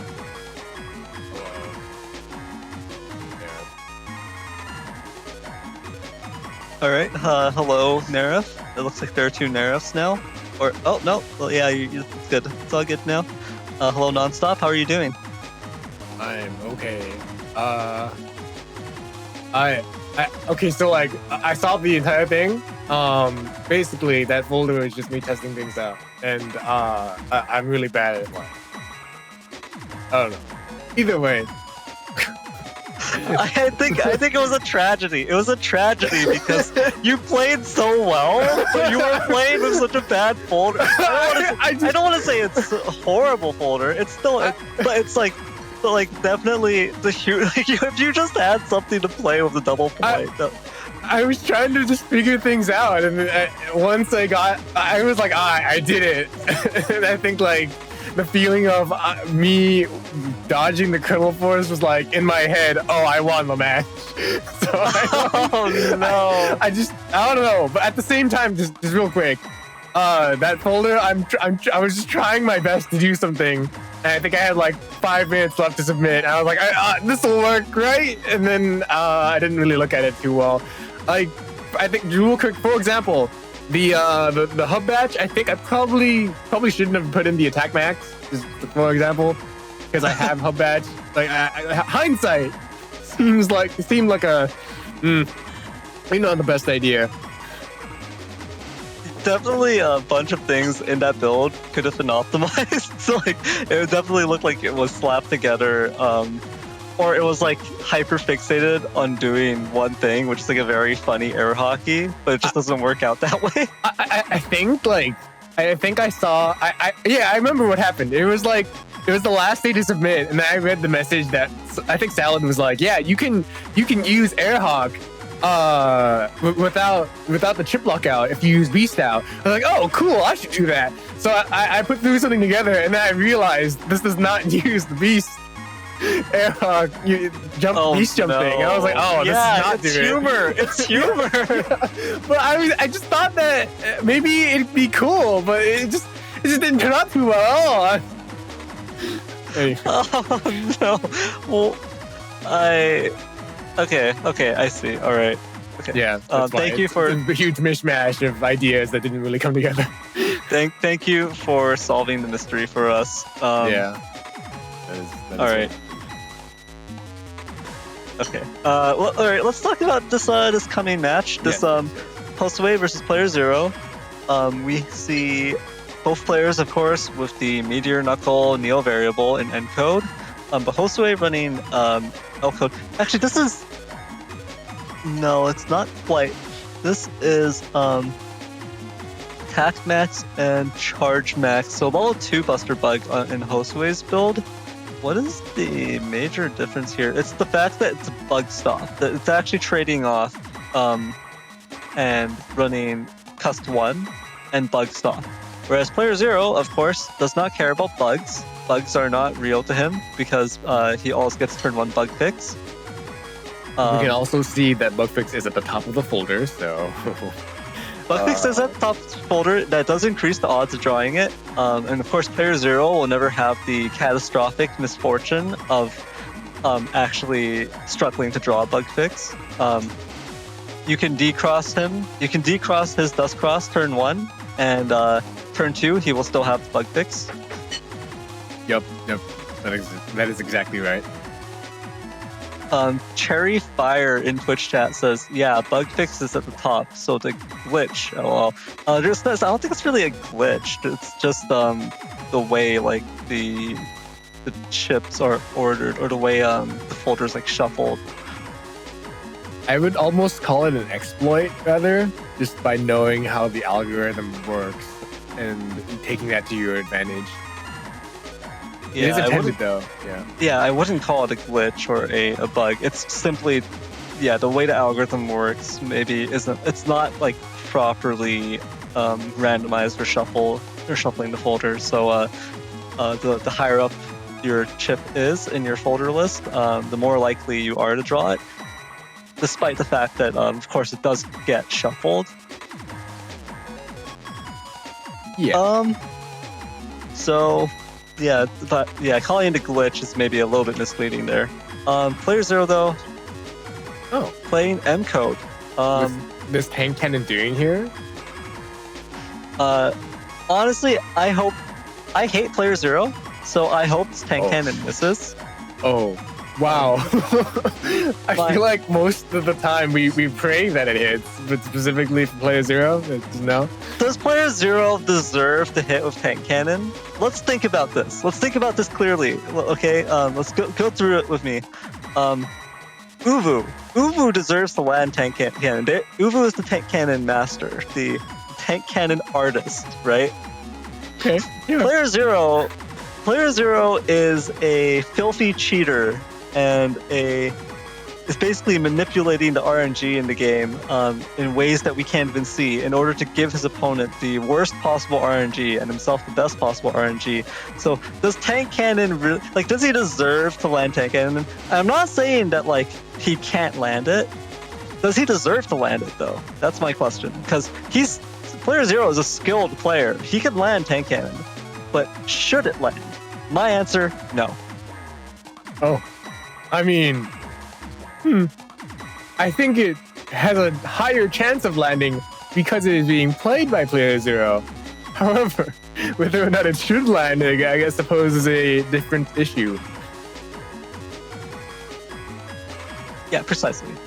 Anyways, hopefully Player Zero loses. Well, it is Josue that's uploading this. Maybe something interesting happens at the very least. Yeah, not biased. I'm not biased at all. Non-biased. Yeah, non-biased. So I think that's all I've got to say about the matchup. So unless you've got something to note here, I'm ready to head into what is hopefully a win for Josue. Just real quick, there's an anti-sword in here, and Player Zero does have the Nero variable. It could be a pretty cool sonic boom, supersonic boom into 3 sonic booms. Or even a double life sword into 3 sonic booms. It could be. Alright, that's all I have to say. Yeah, let's go into the match.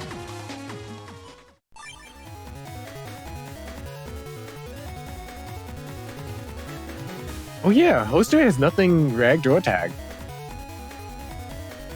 Okay, so there are volcano or geyser. I think you'd call them volcano panels here. Yeah. Even though they don't do fire damage. They do null. And it's, what is it, 60? It's an odd number too. Yeah, some weird value. Hopefully Player Zero just runs into them until he's deleted. Well, He goes into Dust Cross. Josue might be nice enough to use the bubble star to just get rid of all of them.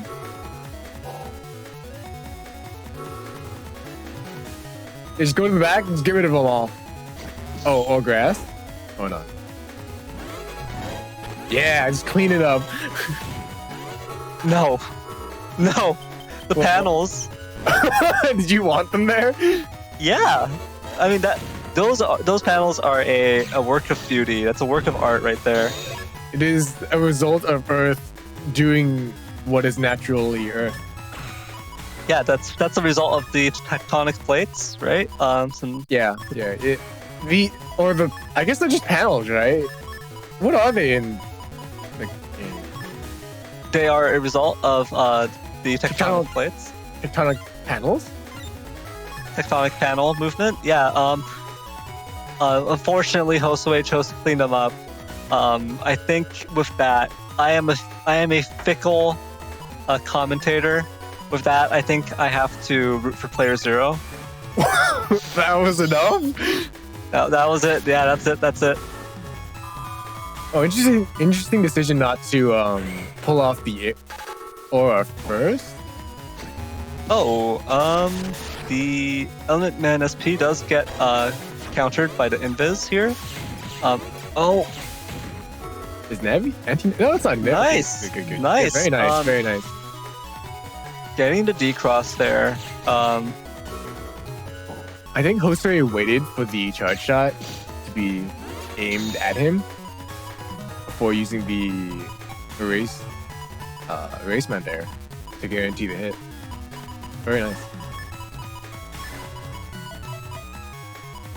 Phantom Matt saying we're running that headline. Player Zero finally rooted for in cons. Did I say that I was rooting for Player Zero? Or did I just you did actually. You said you took a stop. You said you were hoping he wins. Did I? Okay, I'm gonna have to review this later. Do I try that one again?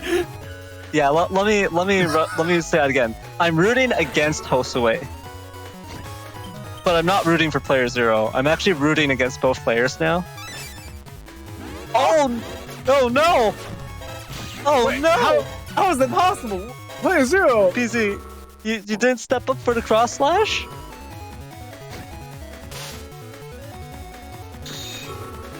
That was some incredible greed from playerzero. That was a little spooky how he stepped up there. Okay. playerzero says, I thought I was going to be pulled by the wind, but I was splashing. So That makes sense, actually. That would have been cool. that would have been a landed. very cool play. That would have been a very cool play. True. Okay. Golem hit 3 does connect.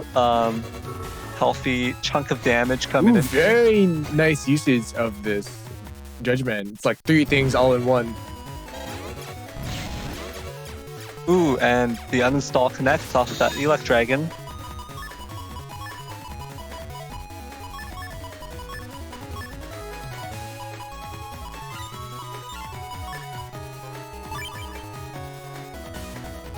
Wow, are you looking at the baby emote in Twitch and YouTube chat? The YouTube chat one is so different. Yeah, I think the YouTube chat one is not happy. It's not a happy baby. Yeah, if you take a closer look, they have like a neutral expression. Dude, I don't know. I'm not sure if I like it.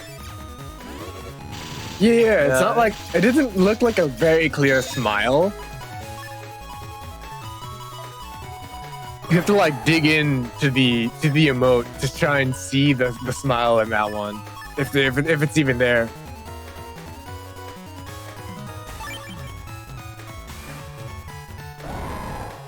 Both players feasting out here. Oh, but that's kind of. Oh no! I was about to say that was good news for Josue, but the M cannon kind of ruined it for him. All right, with that play, I think I'm rooting against playerzero. So you already were, I believe. I'm rooting against playerzero even more now. I see. I think for him, it's just, you know, it's not. It could be much worse for him. I'm pretty sure he's used to this by now.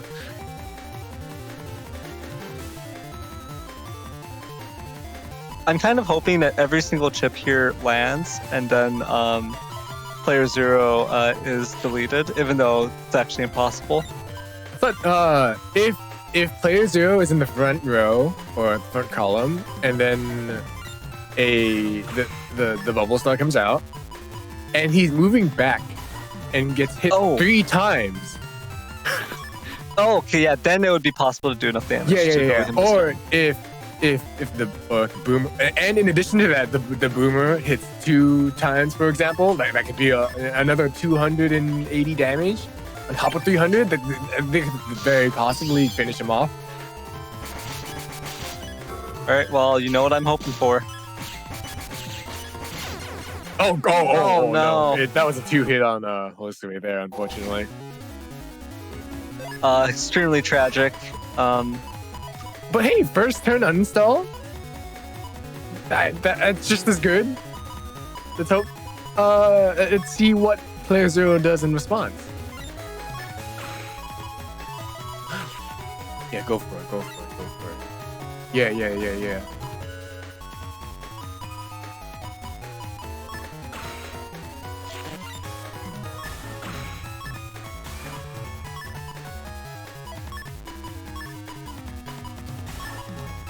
No. Yeah, go for it. I like how you're just constantly being like, yes, do it. He doesn't do it. Okay, I don't like that it's at the very end, but we'll see if it lands. Look, if it lands, we'll see. Bees already? Oh, geez. Banish? Yeah, there you go. Very nice patience from playerzero. Yeah, it's not very good value for. Wow, even taking it back. Bubble. Alright, there you go. See? Oh, this anti-sword could actually be used here.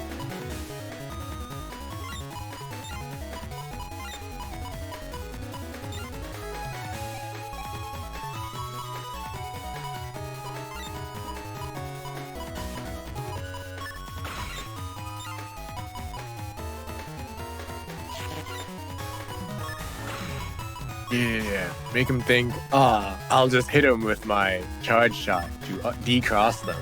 Very nice. And then they'll be hit by the anti-sword. Perfect. Oh, Perfect.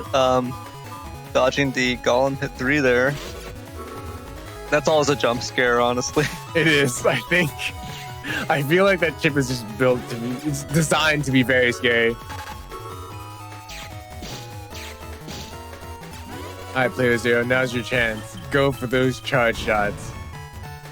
See, he's just asking you to do it. Oh, no, he's not. You think Player Zero is gonna do charge shots? Ridiculous. When he can just mash his Buster and do way deal more damage. Yeah, this is true. This is true. He bug fixed already, right? I don't know if I paid attention to it. I think he already bug fixed. Also, this lock is very nice. Josue is very aware of the situation. Yeah, it's very good. He can still get like 2 hits of this anti-sword if he takes this anti-damage. Oh, he didn't. Very nice. I actually like that. I would prefer that. Oh, that was 6 hits. Very nice.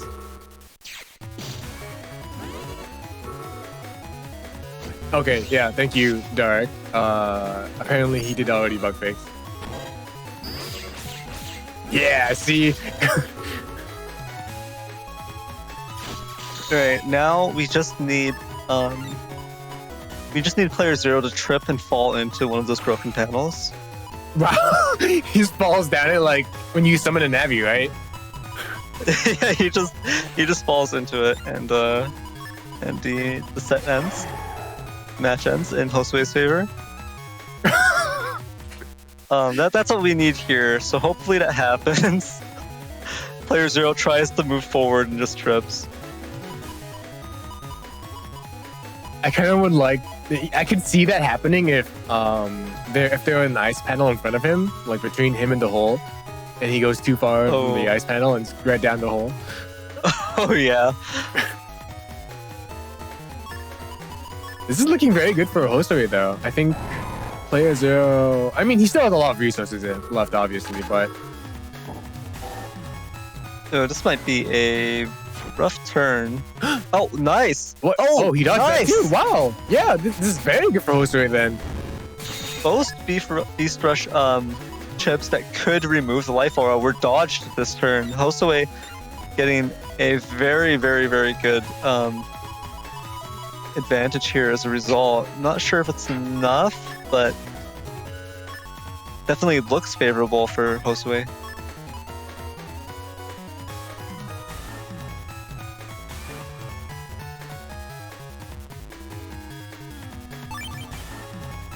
All right. think- Oh, of course. It's gonna be.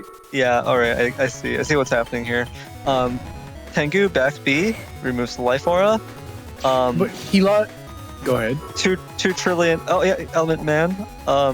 It base out Invis. Oh. Bubble will give him a little more time. Bubble? Oh. Oh, right. This is the thumbnail he wanted to show off. Wow, this is from his own match! I thought this was just some random person who just used the new variable, but the thumbnail he chose was from his own match! I mean, how do I not call you out for this? Easy.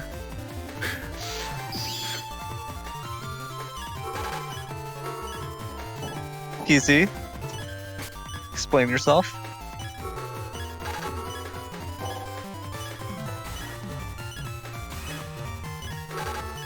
Oh, it's over. That's it's over. That's it.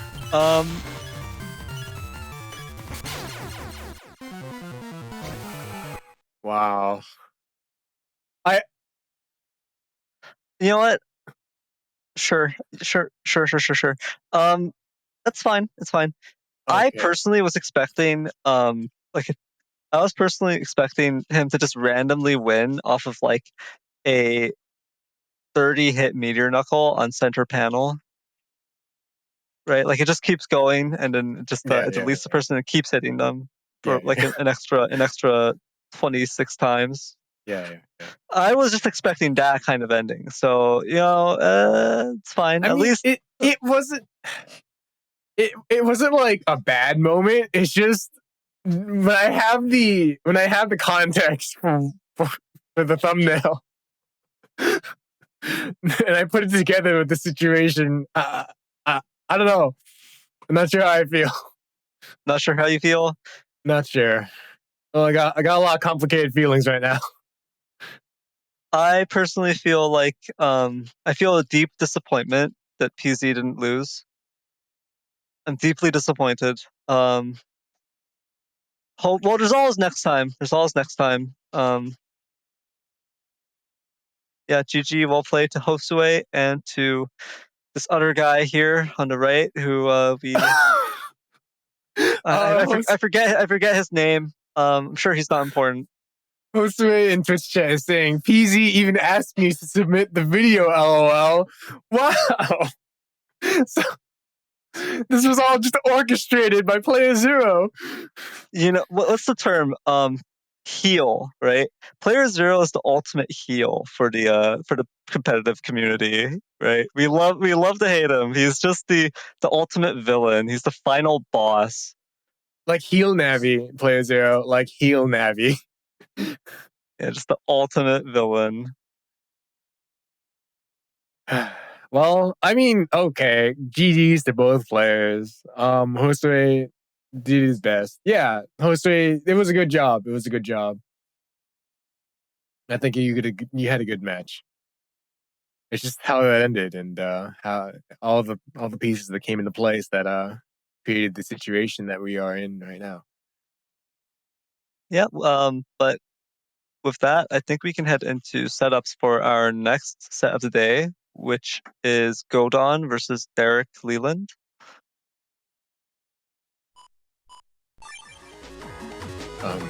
So real quick, is it Derek or Darek? If the person in YouTube chat would like to clarify, that would be very helpful.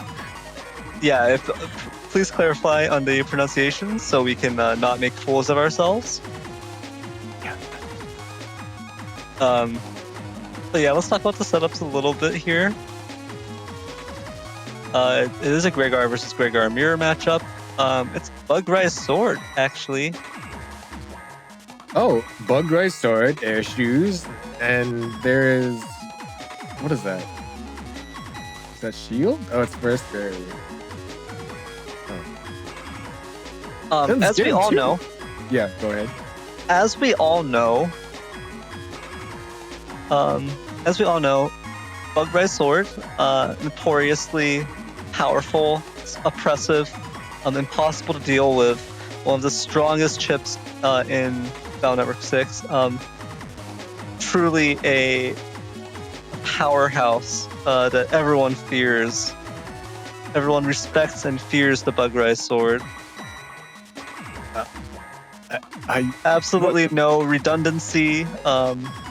It's just such a powerful option for Gregar players who really want to dial it up to 11, get some extra damage out there, and just destroy their opponent, hammer their opponent down with the power of those 200 damage,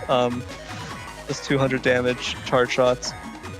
Are you feeling all right here? I've noticed that you're talking awfully positively about Bugrise Sword. I don't know.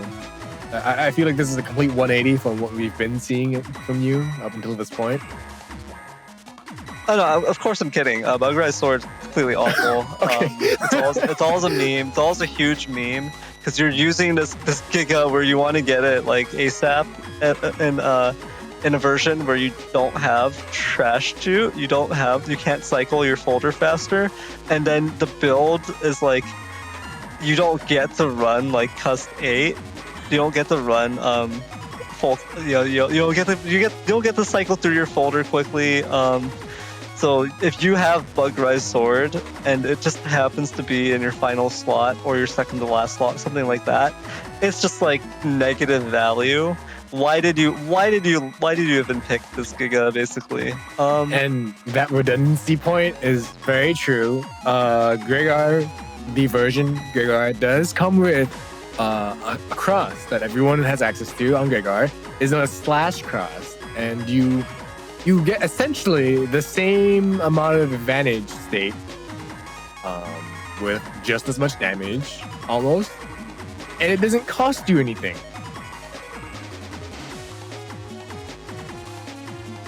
Yeah, pretty much. Okay, Well, let's talk about the builds. Yeah. Let's talk about that. Air shoes.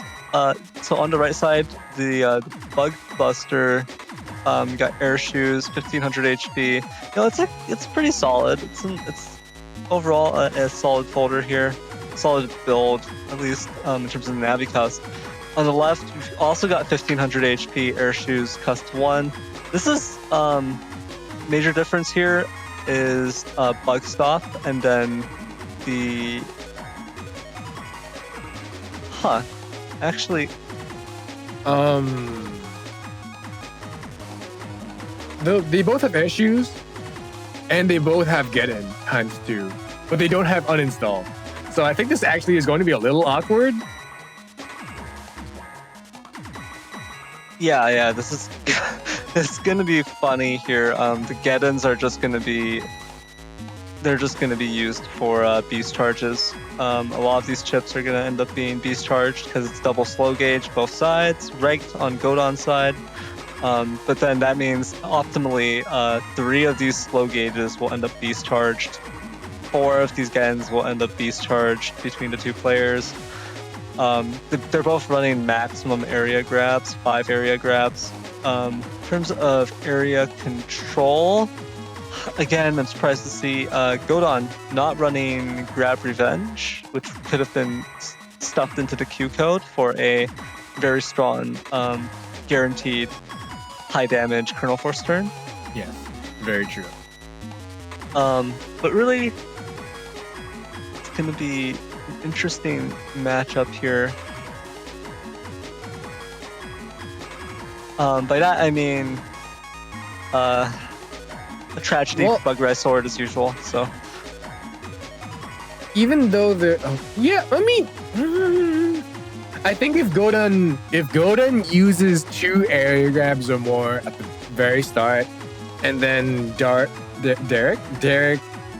uses their banish plus area grabs and start winning on area, we could see Bug Rise Sword, actually be used. Absolutely unthinkable. Absolutely impossible. I guess so. Not it's completely unrealistic. I'm gonna tell you how this match is gonna go down. They're gonna trade. This is Gregar versus Gregar with Buster stats, 1500 HP. So it's gonna be ultra volatile.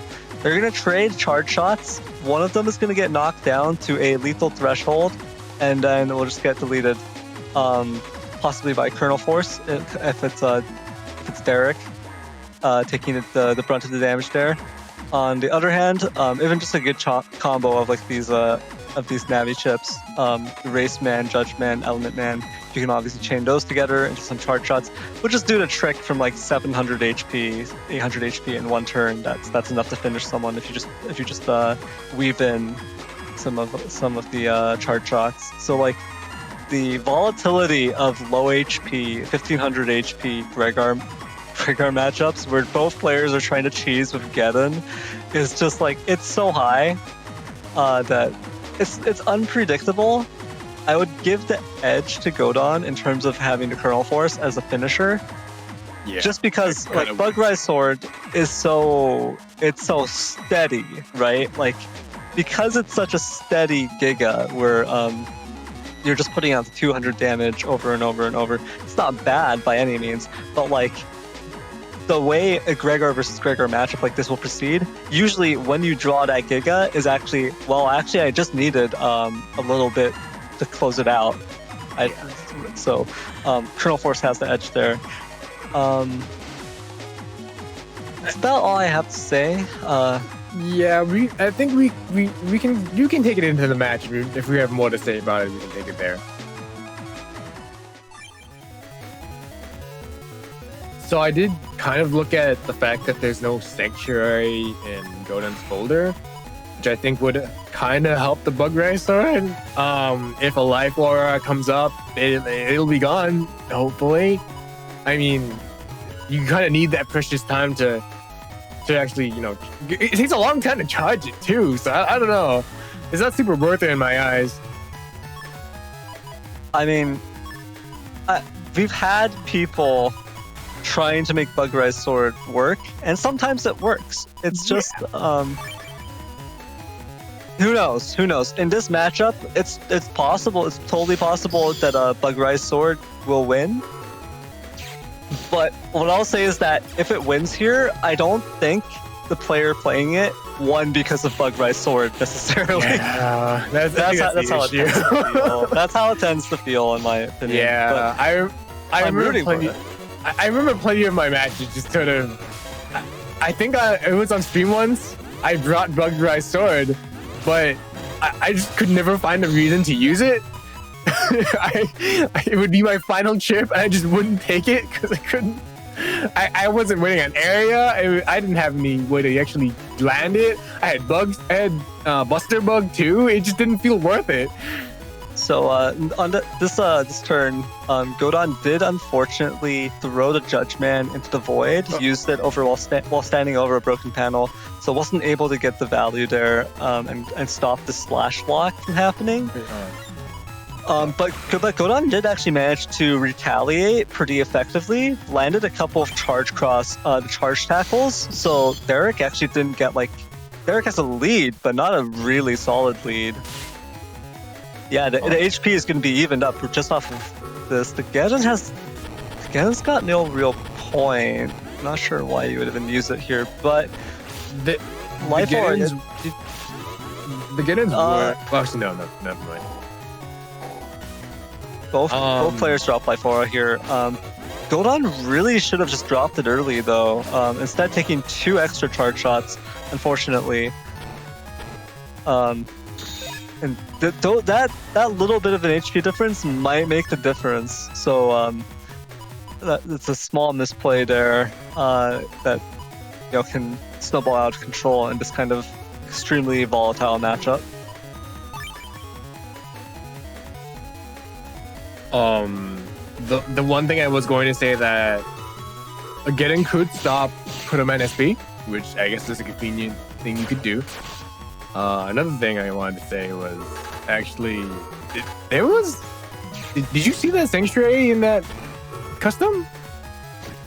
It's not in the spreadsheet actually. Sanctuary, because that's what I mentioned at some point, because that would give a chance to get rid of the life aura.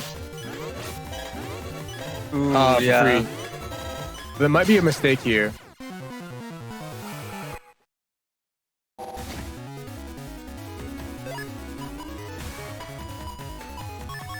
Things are a little different now that I think about it.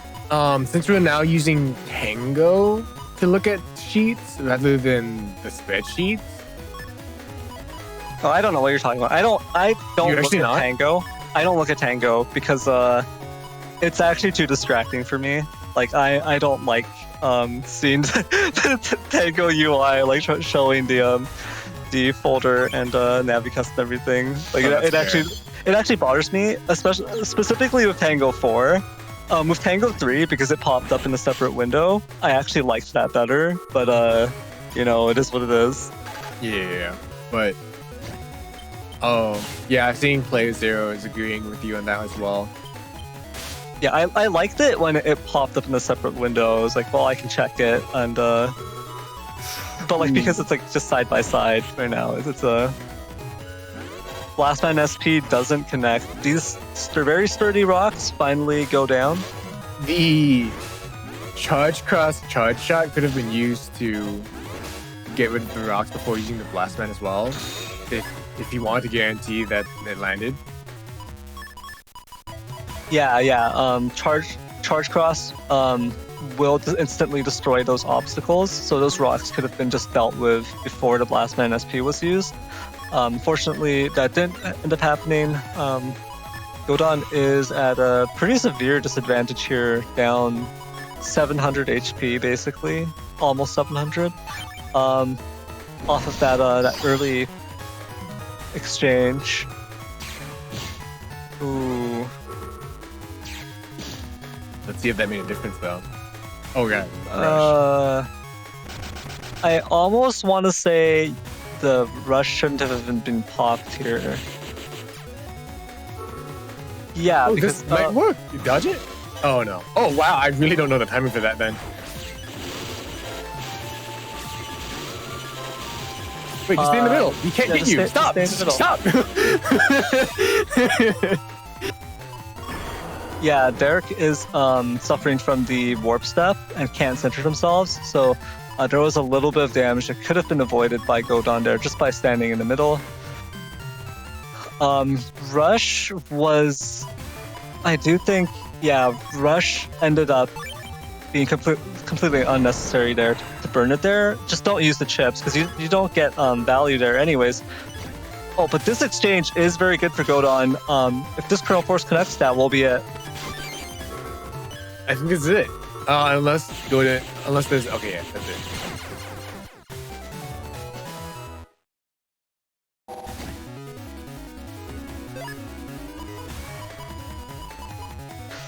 Derek in YouTube chat says, I will say something about this turn. I did not draw any area control.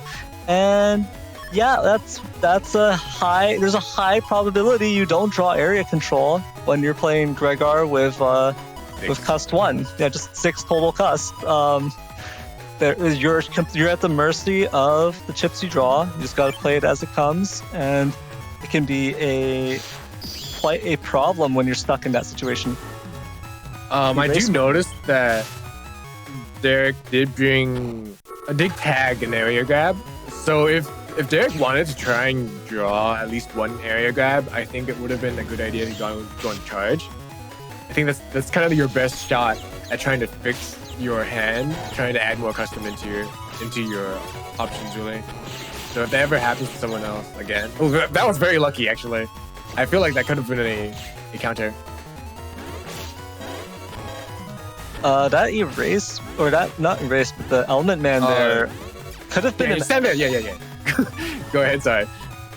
That Element Man could have been an Element Man freeze, and that would have stopped Derek from being able to charge, and it would have might have been a much better situation there to also let you get into that center area where the charge shots won't land. Again, Godon did say in Twitch chat this is their first. I'm not sure if this set specifically is the first set that they played after coming back, but they have been gone for quite some time. So basically, they are rusty. And you can definitely see it here. There's a lot of basically Derek has the edge here in terms of the Gregor early crosses.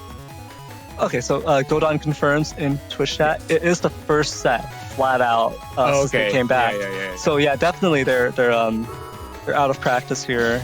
Sounds like it. And so that's why they're kind of struggling early on in the Gregor cross, like the Gregor early matchup in terms of just the charge shots, just the positioning and decision making around handling the first turn or two of exchanging charge shots. So that's where a lot of this HP difference is coming from, to be honest. Wow, gets rid of Life Aura, sends Derek all the way back. Oh, well, okay. No. There was a get in hand as well. for Godon. So I'm not. Okay, yeah, I guess he could have tried it. That's true as well. Yeah. That definitely just want to beast charge the get in there. Oh, yeah, it's an unnecessary charge shot taking there. Yeah.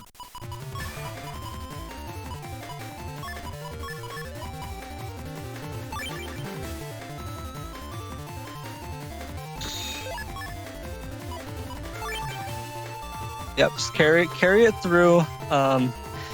Get some value out of this Kernel Force here. You still got a good chance to close it out with it, especially if Derek steps back. Oh no, never mind. Oh, Nope, well, get this him. Kernel Force is not going to. Wait, we haven't seen Bug Rise Sword. Wait. Yeah, of course we haven't seen Bug Rise Sword. Do you expect to see Bug Rise Sword? I guess you're right. I was the fool. Kernel Force.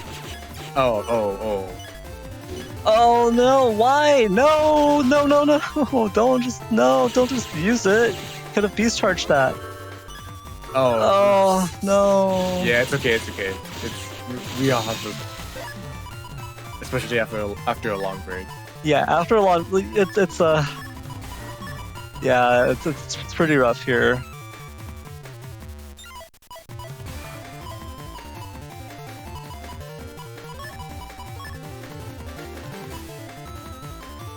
So the question is, can Godon, even with these disadvantages from just being out of practice, can they sidestep it? They sidestep the judgment that would have closed it out. Okay, They get to the recovery. we might just not see Bug Rise Sword. Again, you're acting like that's something that's abnormal. No. Oh no! What? Wait, what are you doing? Yeah. Good. Oh no! Now. Oh, actually, that was good. Hey, it's Ame. Oh wow, that name's long. He says hello, Ame.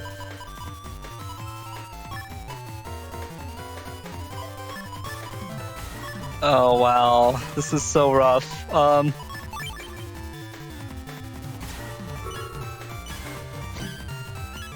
That's pretty good. That's pretty good for Derek.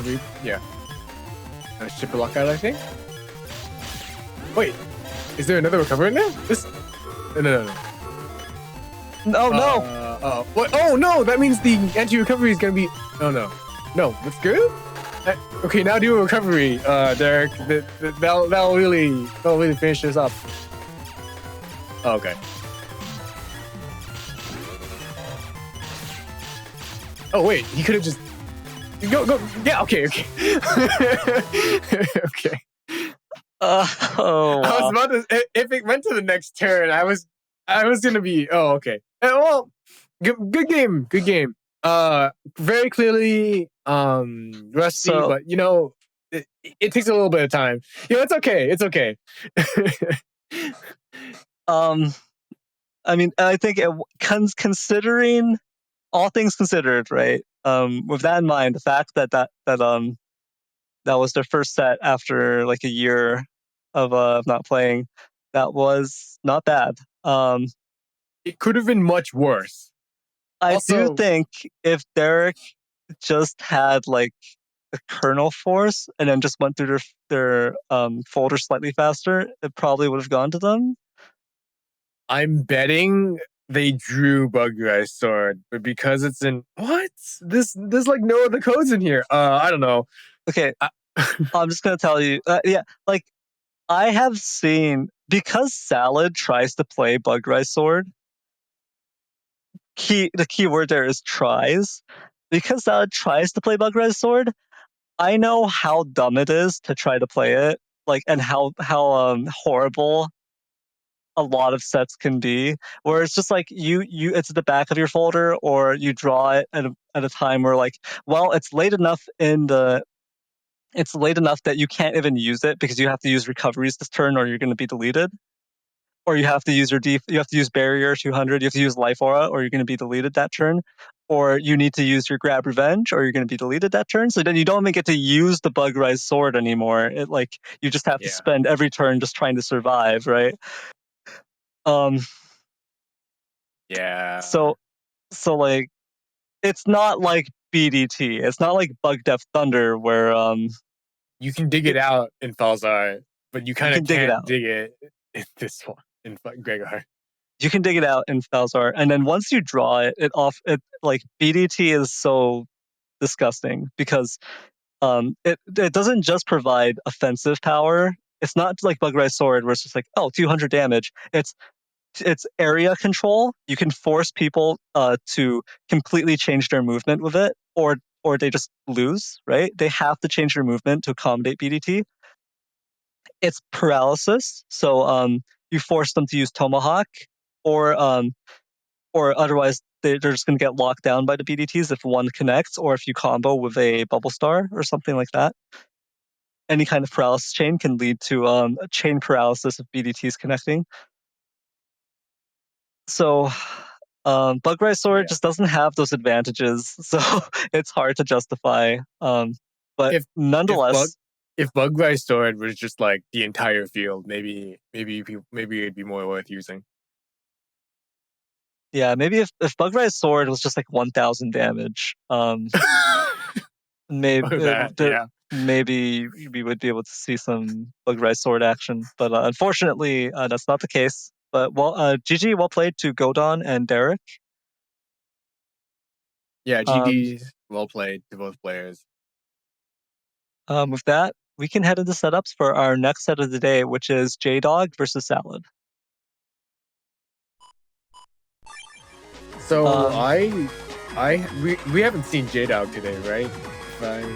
This is our first time. Yeah. Okay. Looks like a okay, wait, hold on. There's no white capsule for this Super Vulcan. A little unfortunate, but more than a little unfortunate, sadly. Yeah, it probably won't land. There's also no uninstall, so unless Salad falls asleep on the on the controller or keyboard or whatever she's using, it's probably not going to work too well. Yeah, Super Vulcan has a very low chance of being significant here. How should I say this? I think Jdog is a new player. I'm pretty sure pretty sure this is their first cycle. So, and looking at their build just from a distance, I'm pretty sure it's just it's not optimized. So, the Navicust in particular, there's 5 spaces missed, that aren't being used. First off, and I think if you reordered it so the bug stop is in the bottom right corner, and then you just shuffled everything around, you could get usage out of most of those 5 spaces, if not all of them. Could be more damage. That could be more value in the Navicust. I think we can also see that the custom one, it could kind of, if you turned it, kind of fit it into that space, and then you would have space for like a rush right there. Yeah. Like that would be already fit in one extra Navicust program there. So yeah, definitely optimizations that could be made in the future, right? Going forward. But it is a 1400 HP attack max, charge max. And we are seeing this against Salad. We saw this 2 other times at least earlier today, I believe.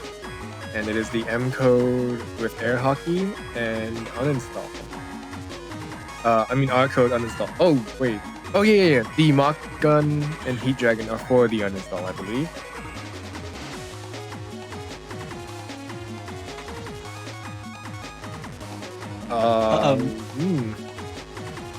I don't think I have much else to say at the moment. Do you have any ideas, anything else to say about these builds?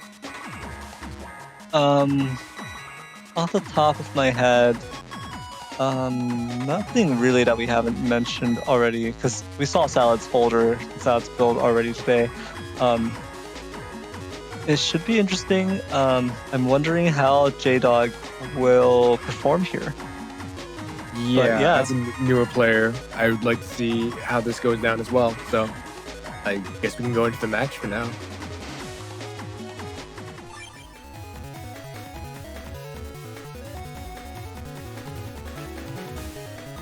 We're seeing the Bubble Star to Dull Thunder combo here right at the start. But the first barrier needs to be dealt with before any of that happens, though. Yeah, Jdog does have attack max, so it just takes 2 P-shots to get rid of it. So it's not a huge problem, but it's 2200 HP, so it's kind of very spooky here to go into Elect Cross, which is the way you want to boost the Dull Thunder, the Bubble Star Dull Thunder combo to get the increased damage. Because that ends up being 100 extra damage if you include the Bubble Star doubling the bonus. Yes. But if you do that, you're gonna leave yourself open to the Mega Boomers coming out from Salad's side. So and not to mention the Risky Honey. So the wood chips that Salad can potentially use here could put an end to like an early Elect Cross, right? You just lose that cross early, get one good hit off of it, but you've got 3 Bubble Star 2s, 3 Dull Thunder 3s in your folder, so you want to get as much value as you can out of that Elect Cross. Looks like Jdog is just going to go for it here. And hopefully Salad doesn't have the answer right away. It would be good news for Jdog, yes. But the thing is, with this slow gauge play level 1, Salad does have full Cust Regged. So very likely we're going to see Dust Cross. Here it is. And Salad can just tap out of this turn when they feel like it. Oh, and Salad is also studying an Invis, which is not good for keep there. I mean, Jdog, excuse me. Ooh, might want to just throw the chips out, honestly. But, looks like that's what they're doing. But is that Super Vulcan? Yes, that is correct. I think it should be thrown out. Yeah, because you're not going to be able to do anything to this Life Aura. Gotta go to the Wind Rack here. It's kind of unfortunate to see all these chips being thrown out like this, though. Well, especially against the build of 2,200 HP. Yeah, 2,200 HP plus the recovery from Roll 2 and Roll 3 does mean Jdog has a lot of work ahead of them.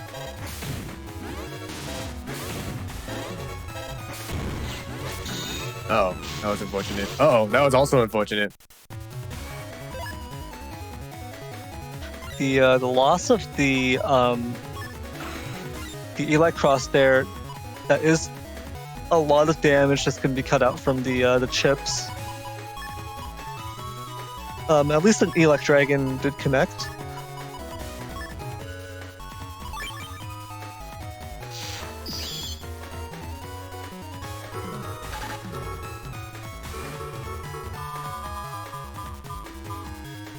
Now that Salad has gotten rid of the bug fix and hub badge, there's basically nothing left to. The Salad doesn't really need to dig anymore. Yeah, that does mean Salad could just choose to jump out of Dust Cross on the next turn, go into Tomahawk or something. Yeah, Tomahawk would be effective against these Bubble Star Dull Thunder combos. Meanwhile, Jdog is going into Erase Beast here. It looks like it's going to be a Kernel Force turn. It's a little scary to go for it with Dust in play. We'll see if it works out, though. With Dust in play, Salad can make a bunch of holes that would make it very, very difficult to actually land or get any damage off that Cold Force. Yeah, in fact, there is just this one broken panel already. So if Salad just stands there, that is a 25% damage loss for the Kernel Force.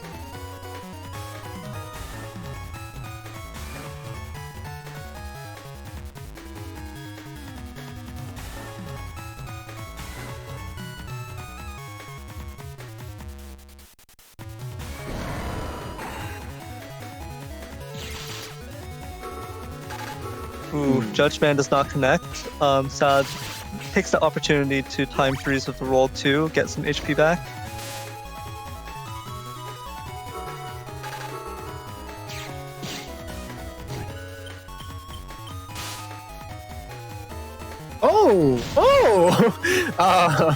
Ahmed points out that Jdog has triple shot in V code and not star. Oh, or asterisk, rather.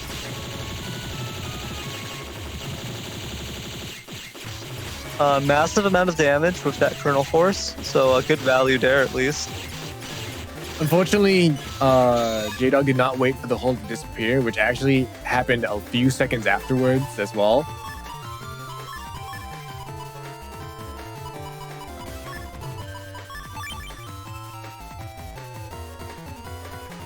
Are there recoveries in this? Oh, it's just Brule. Okay.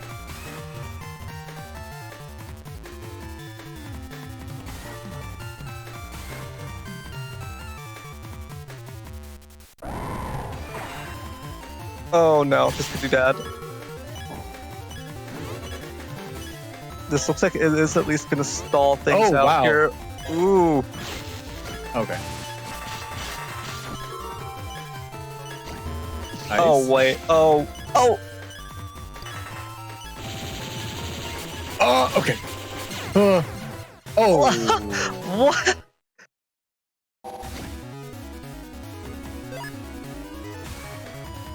Wait, So- what happened? Wait, how much HP did Jdog have at the end of that? 1. The Muramasa I mean- connected. I mean, before the Muramasa, was it worth using the Muramasa? I don't know if it was worth using the Muramasa. Because I think Well, Jdog was also low, very low in HP. I don't think Salad had a shot of finishing it off. Okay. Alright then. If those air hockeys just like connected properly, Yeah. that would have been it. But ooh.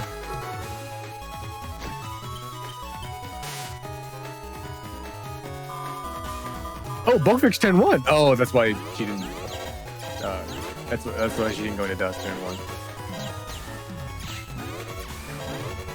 Stop pushing B. You might get more damage there. I feel like that was a lot of hits. Yeah, that's another hit.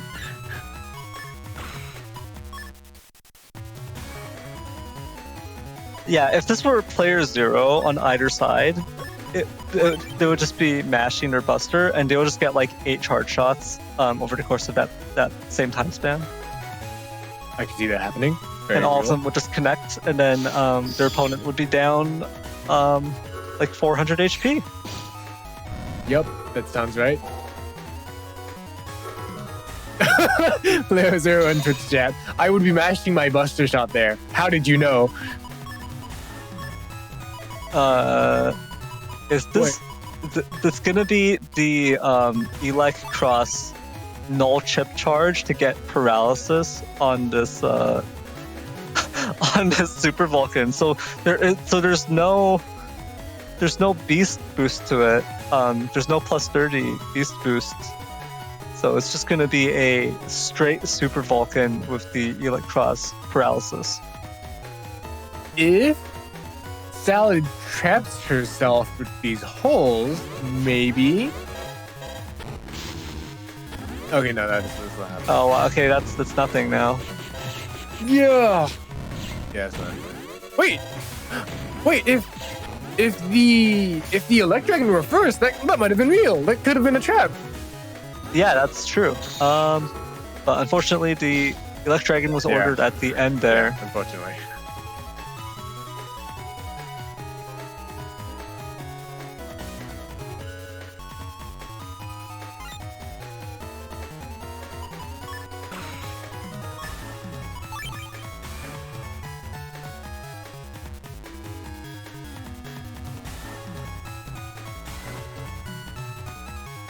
I think it's pretty funny because Salad's Holder, we saw it in the previous matches.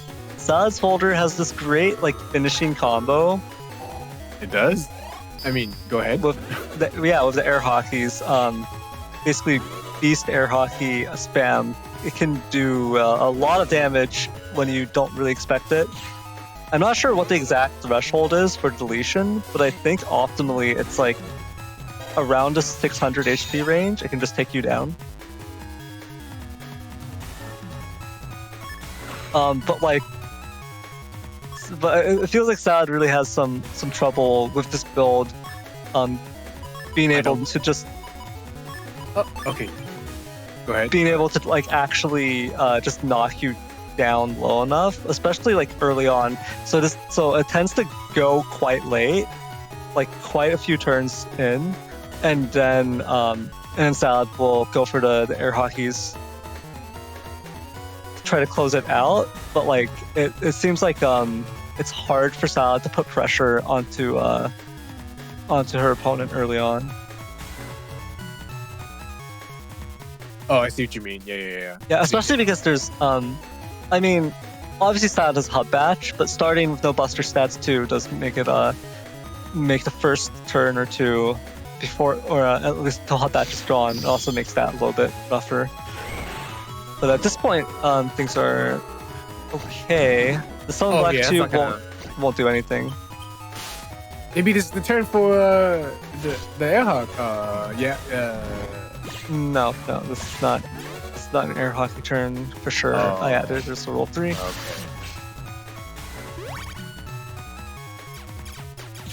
If this were an air hockey turn, you would see Salad in Beast out. Oh yeah. Because that's the plan. Right. Not unlike mine.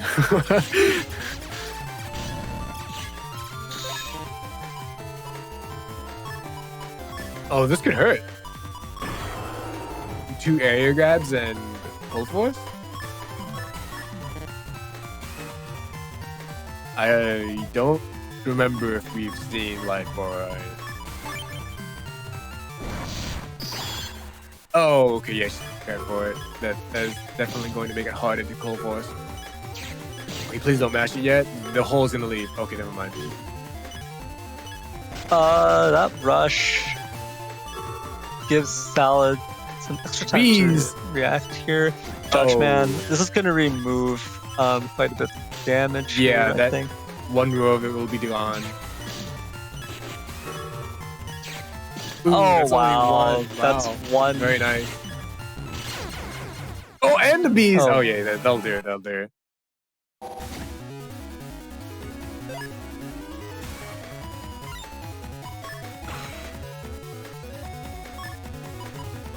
That was a very good turn. I think just when Salad saw the Cold Force, that was just like the exact way to handle that situation.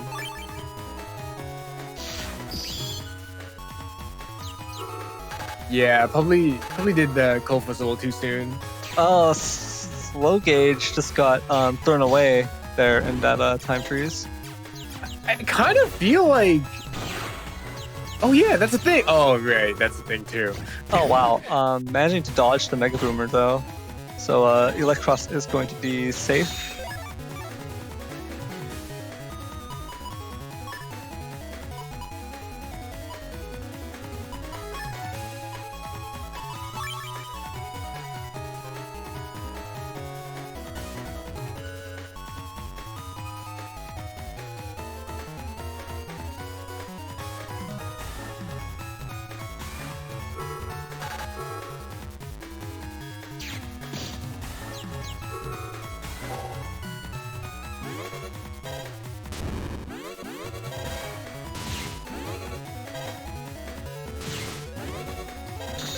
I guess the slow gauge would have been nice for that turn. Yeah, definitely having slow gauge is an option there while you have Life Aura and your opponent is forced to just take the charge shots to dance with you. Would have been very nice for that situation.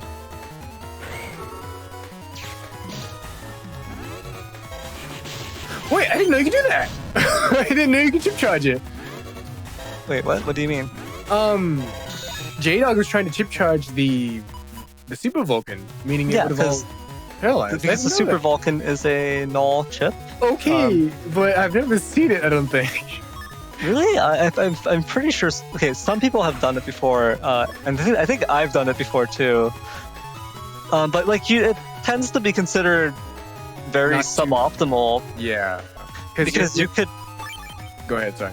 You could just beast and get an extra 300 damage on it, but you can't use it with Elec Beast. It just becomes Elec Breath. So that's why you don't really see it. Ooh, just a very good turn. Jdog not allowed to do charge shots. Just not allowed to do that. Just getting set back over and over and over. Yeah. There's no way you're dodging this. Cool. Good job. Do it again. No. Oh. I guess that's fine. I think you get more damage out of it in the long run. Yeah, that was a ton of damage on this turn.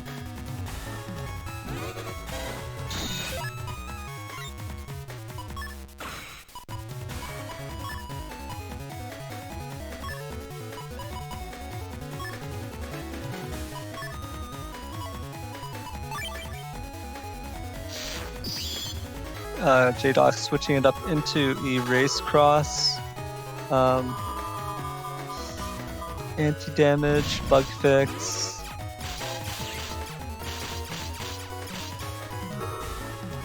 Salad's making the critical error of thinking that she can use her Buster Bug.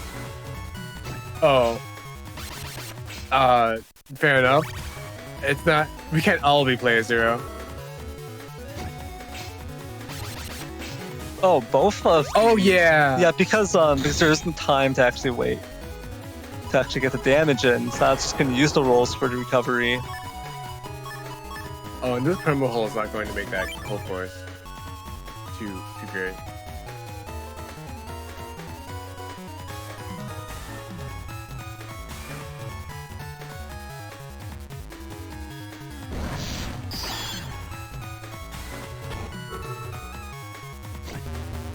I like. Very nice, very nice.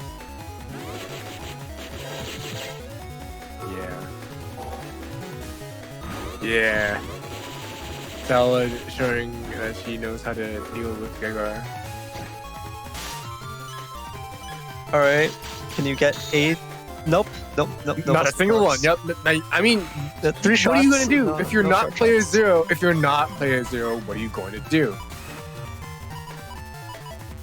I mean, yeah, so to be fair, I think it's a low level Buster Bug. Oh, I see. Fair enough. Yeah, so the odds are lower there. But still, I don't think I've seen a single one so far. Oh, wow. Oh. That's plus 30 as well. I guess I'll do it.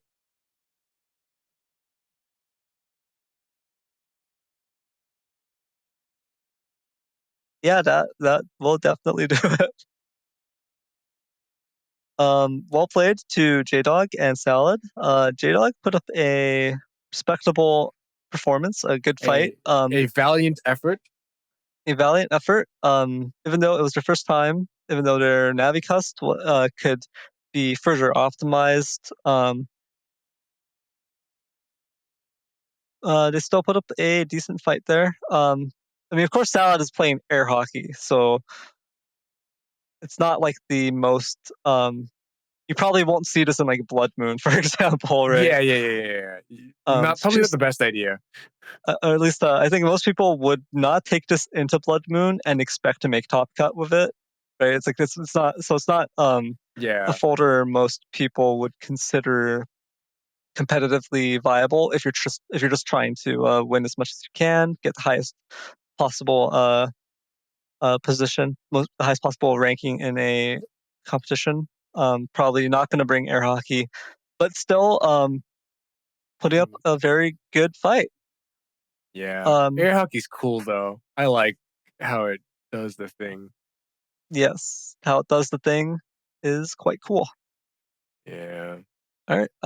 With that, I think we can head into our next and I think final match of the day, which should be playerzero versus Marvino. Oh, so we have Marvino back with his wacky, with his unexpected, unpredictable build. Yeah, Marvino is a very good Gregar player. They've got the signature M cannons in there to and that's pretty dangerous, especially with the beast bonus. It's enough to break life aura. It's like a very underappreciated. It is? Because M cannon is 180, so in beast it gets boosted because it's a null chip to 210, so it will break through life aura. Yes, three. You can't run the PA if it's on an asterisk, I'm pretty sure, right? Yeah, it has to actually be in its specific codes. So this is not for PA or anything. This is straight up just because the M cannons used by themselves. You can basically do some nice little snipes on your opponent, take out their life aura, get just good damage with it. I saw the first match with Marvino, and I saw some pretty good shots. I do appreciate that you can just kind of have a star code chip that is 200. That is pretty nice. Yep, and then we've already seen the cheater folder on the left here with the cheater build, the cheater player using it, of course. The filthy, despicable criminal playerzero on the left, the bane of all that is good and holy in Battle Network. However, he unfortunately his opponent is the all that is good and light that is Marvino, our hero. The last time we had a set between these two, I was trying to hype up Marvino. Marvino is the hero that we need to bring down playerzero, right? Marvino, we know you have what it takes. We know you can do it. We believe in you. We want to see you win, but no bias. No bias. I want to see Marvino win, and I also want to see playerzero lose. But that's completely unbiased, okay? And with that, I'm good to head into the set. Yeah, let's get into it.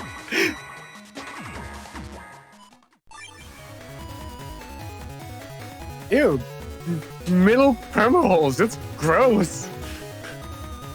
This makes, wow, that makes Delta Ray Edge almost impossible to land. This is almost impossible for Delta Ray Edge. There's like one spot playerzero can stand for Delta Ray Edge to actually do more than like one hit. If playerzero takes area, yes, this is why this is why I hate playerzero. I hate him. I hate him so much. Even the field configuration, obviously for kernel force it's also bad. There's a center, so they could just get camped and then you don't get much kernel force value. But versus Delta Ray Edge, you can't. Like, what is this? Did playerzero not take any chips? You think playerzero needs chips? Wait, what's happening? Did you get desynced? Why didn't Marvino step forward? Oh well, playerzero does have Golem hit in his folder. Oh, so. Well, why did he bother going into? Why did he go into slash cost then? To charge these swords. Oh, yeah, he threw one out. He did 320 damage already. He threw one out and then used an M cannon. Yeah, I mean, he did 320 damage. It's true. There are no recoveries in playerzero's folder, and Marvino is leading on HP. Yeah, PZ started with 1800, Marvino at 1500. Marvino hasn't taken any damage yet. PZ confirms in YouTube chat and in Twitch chat that he did take no chips that turn by accident.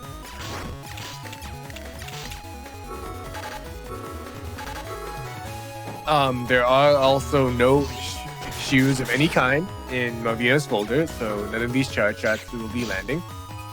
Take the middle. Yes. Okay. Very good playerzero. Now stand. Oh. Okay. So already, I'm gonna say Marvino deserves to win here. We can just call it at this point, right? Just the Mega Cannon. Oh. Marvino is stuck, unfortunately, in that row. Let's see how this plays out. Oh.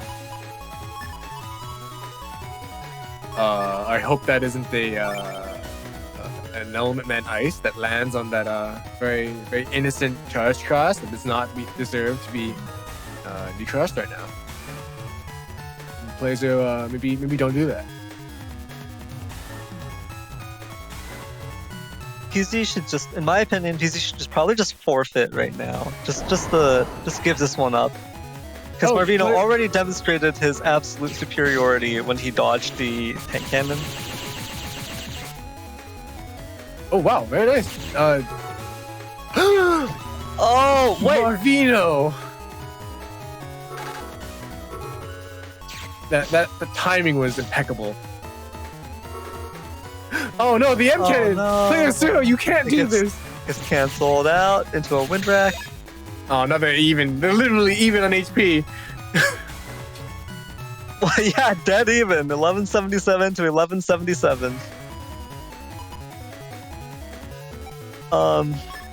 Marvino's even running reflector threes, right?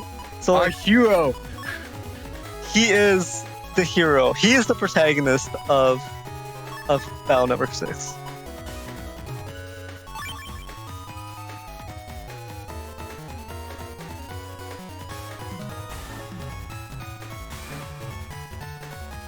PZ, on the other hand, about to do something probably illegal at this point. Probably just gonna cheat his way to victory here. Let's see how this goes. Oh, great. Last man. That will mean playerzero can no longer chip charge those risky honeys. Oh.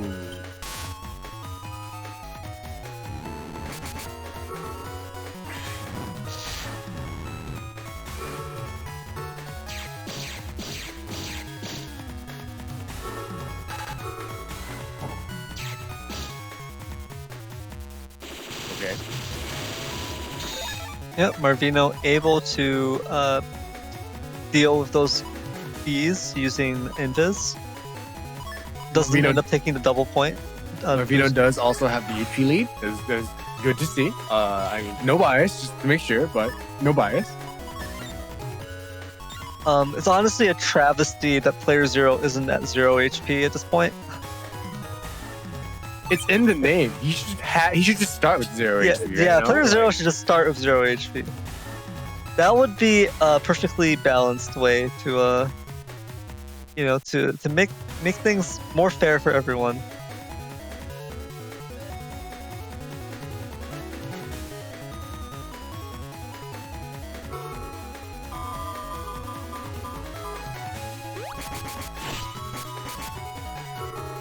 What just happened? Marvino threw a flash bomb and then used a wind rack, but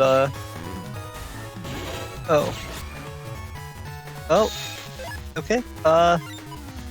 Unfortunately, I'm not sure what Marvino can do against this life aura here. And PZ is about to go ahead and do his cheater turn with the 8-hit Meteor Knuckle on 4 panels. Please no.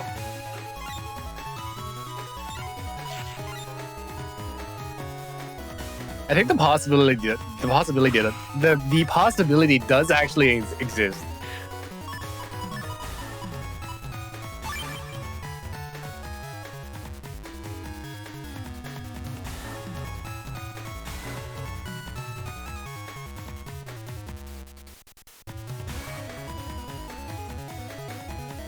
The worst part of this is just the fact that Marvino is playing Delta Ray. Well, actually, PC is into one spot. Oh, no, right now. he didn't bring it though. Yeah, unfortunately, it just turned. Would have been great to see Delta Ray Edge pop out there into like the one spot you can get maximum hits. That would be amazing.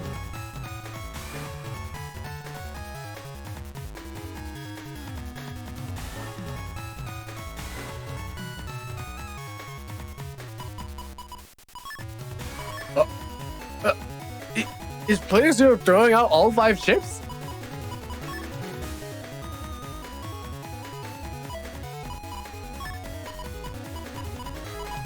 I wonder if this is in preparation for Delta Ray. Preparation for Delta Ray, you say? That could be it. That's Z code. Okay, no, that's not Z code. Is it? Actually, I don't know. Wait, does Varzo come in Z? No, that's K code. It's K code. Is K and Z? Huh. Yeah, he does.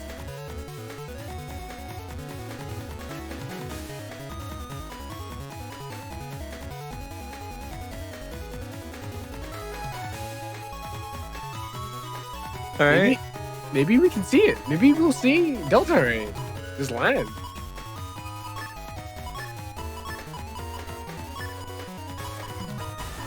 I mean, in my personal opinion, I want to see Delta Ray just destroy PZ. Just do a full. Just. All right, come on. No. Like just get. Oh, I could have been it. But yeah, just for that moment, give. We just have to put him at some air shoes, give him the ability to step into the outside of the bounds of the game, and just let him go all out.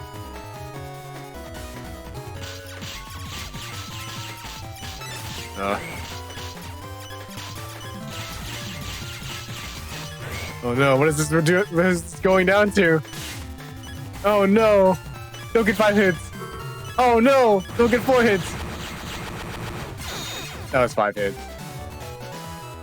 Or 4. One of those two. I hate playerzero. Curses. I hate playerzero. Yeah, Tango didn't activate. Oh, that sucks. Look at him. playerzero. Top tier. Tango didn't activate. Look at that. Absolutely disgusting. Reprehensible. Completely and utterly without any morals. That's playerzero. Oh, good decision not to DSC. playerzero making good plays as usual.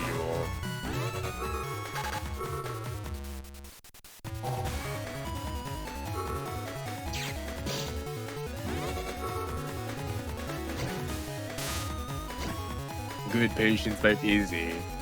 What a good player he is. I hate this man. I hate him. Oh man, no, he got hit by that too. At least he got out of it.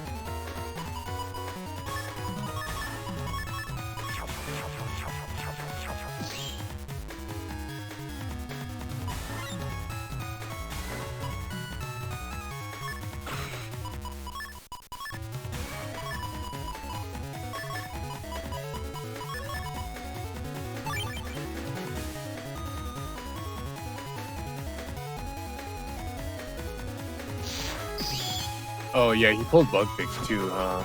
Yeah, turn 2, bug fix. Alright. You got this, Marvino. We believe in you. Oh god. Marvino, run! Yes! Oh! Oh, this is definitely going. Oh, Oh, wow! we dodged the Very damage! nice! Marvino! Our hero!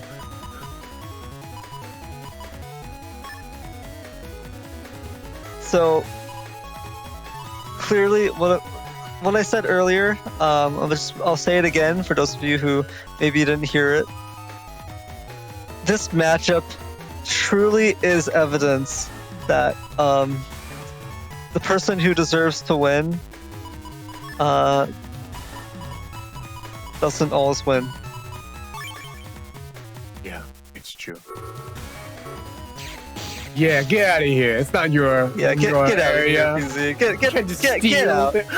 Is this time? Yeah. Oh, No. oh. No. Wait, so why didn't that work? I think Delta Ray just doesn't work. I think I've tried it before. Delta Ray, so it's because PZ was was being pushed and there was something screwy going on with PZ's position and Delta Ray's targeting. I swear it's just Delta Ray in particular. If he used like Proto Man or something, it would have been fine. It's just Delta Ray. Wait. Oh, okay. So playerzero says he was an invis. I'm just gonna leave him. I'll just say,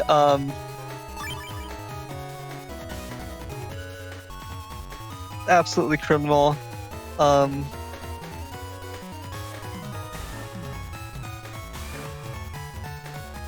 Disgusting.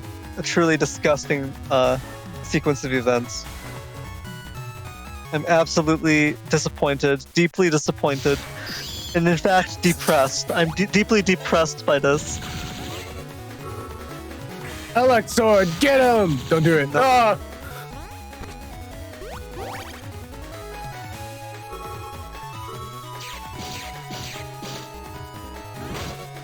Yeah.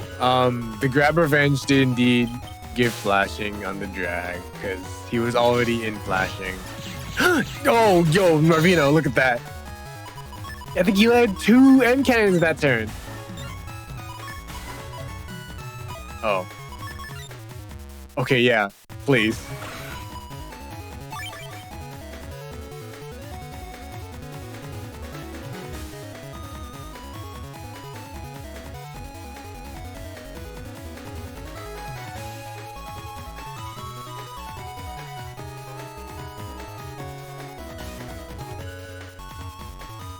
Well, what is there to look forward to in life now?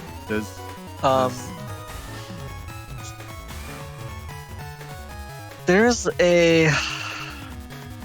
I don't know how to put this. I'm honestly just depressed. I'm depressed at this point. This will get rid of the anti-damage. Whoa, no, PC!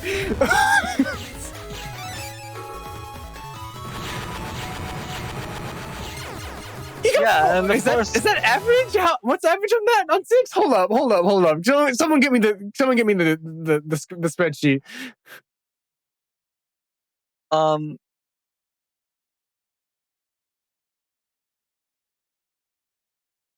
So this is just evidence that the world we live in is not a meritocracy. It does not have to do with merit. Marvino,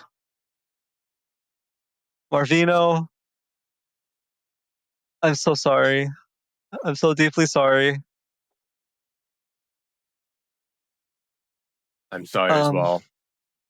playerzero, you should be in prison. Let's get real here. You should be in jail, but instead you walk free, you roam the earth, and you terrorize us.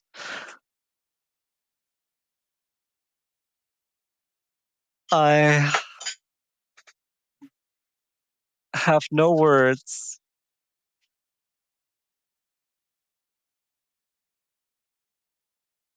It was a 28% chance. Okay, fair enough. I'm still disappointed though. I truly believe that there is no justice in this world. The Marvino will have another chance. You know, this is part of his rise. It's only a matter of time before Marvino's idea becomes so uncomprehensible by playerzero that he just loses, right? Like it's only a matter of time. I believe deep down. No bias. No bias. I hate playerzero. Yo, it's gonna be alright. No I hate bias, no playerzero. bias.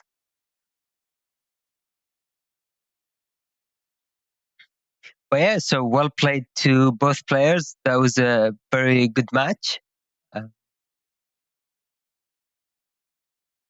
And just in case people are joining us today, this is all joking. Everyone, no one hates me here, and I would never cheat or would never hide from net authorities because I've never done anything bad. So don't worry about it.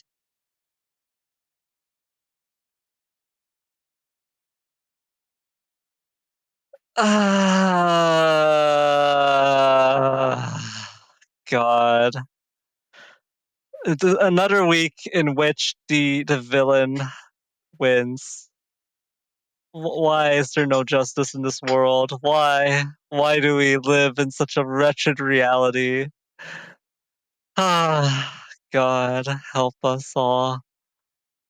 Yeah. What are we to do? Yeah, and make sure to join the N1GP Discord.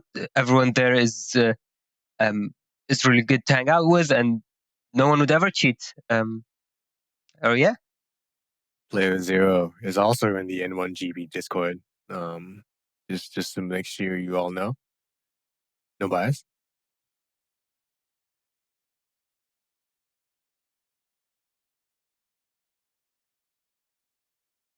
all right. And on that very uplifting note, that everyone is friends there and no one would ever cheat.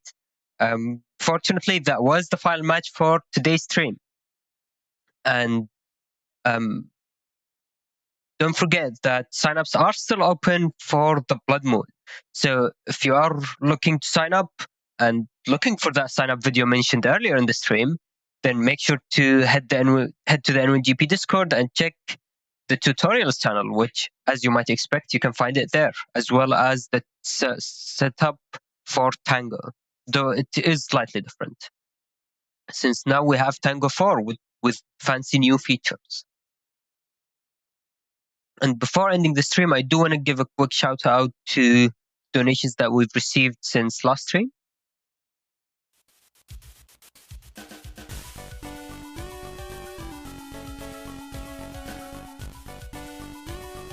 So between last stream and this stream, Protoman ZXE, somebody, which was an anonymous donation, and finally Rayliox, I'm probably saying that wrong again, donated $150 during today's stream and said thanks N1GP and Weenie, Mega Man forever.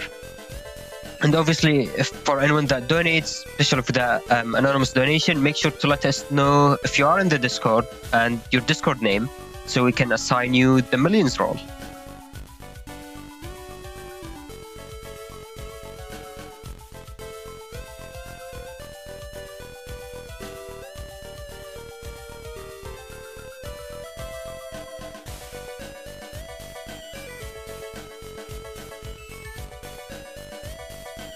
Alright, and with that, let's go to the credits.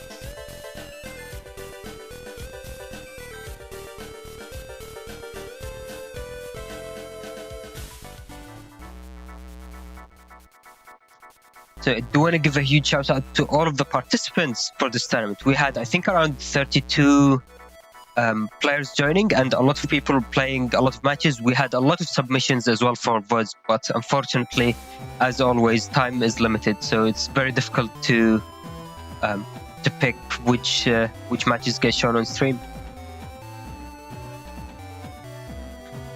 As always, a huge shout out to our commentators, Nugget, Dareth, Nonstopmop, for casting the stream. It was a lot of fun, and I am biased. These streams are great.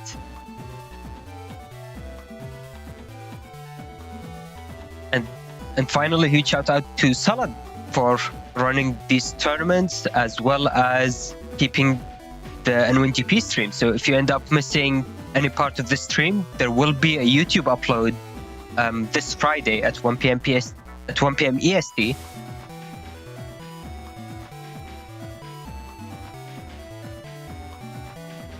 And as always, thank you all for watching, and we'll see you again next week with the start of Blood Moon number 4, cycle 16. All right, take care. Goodbye.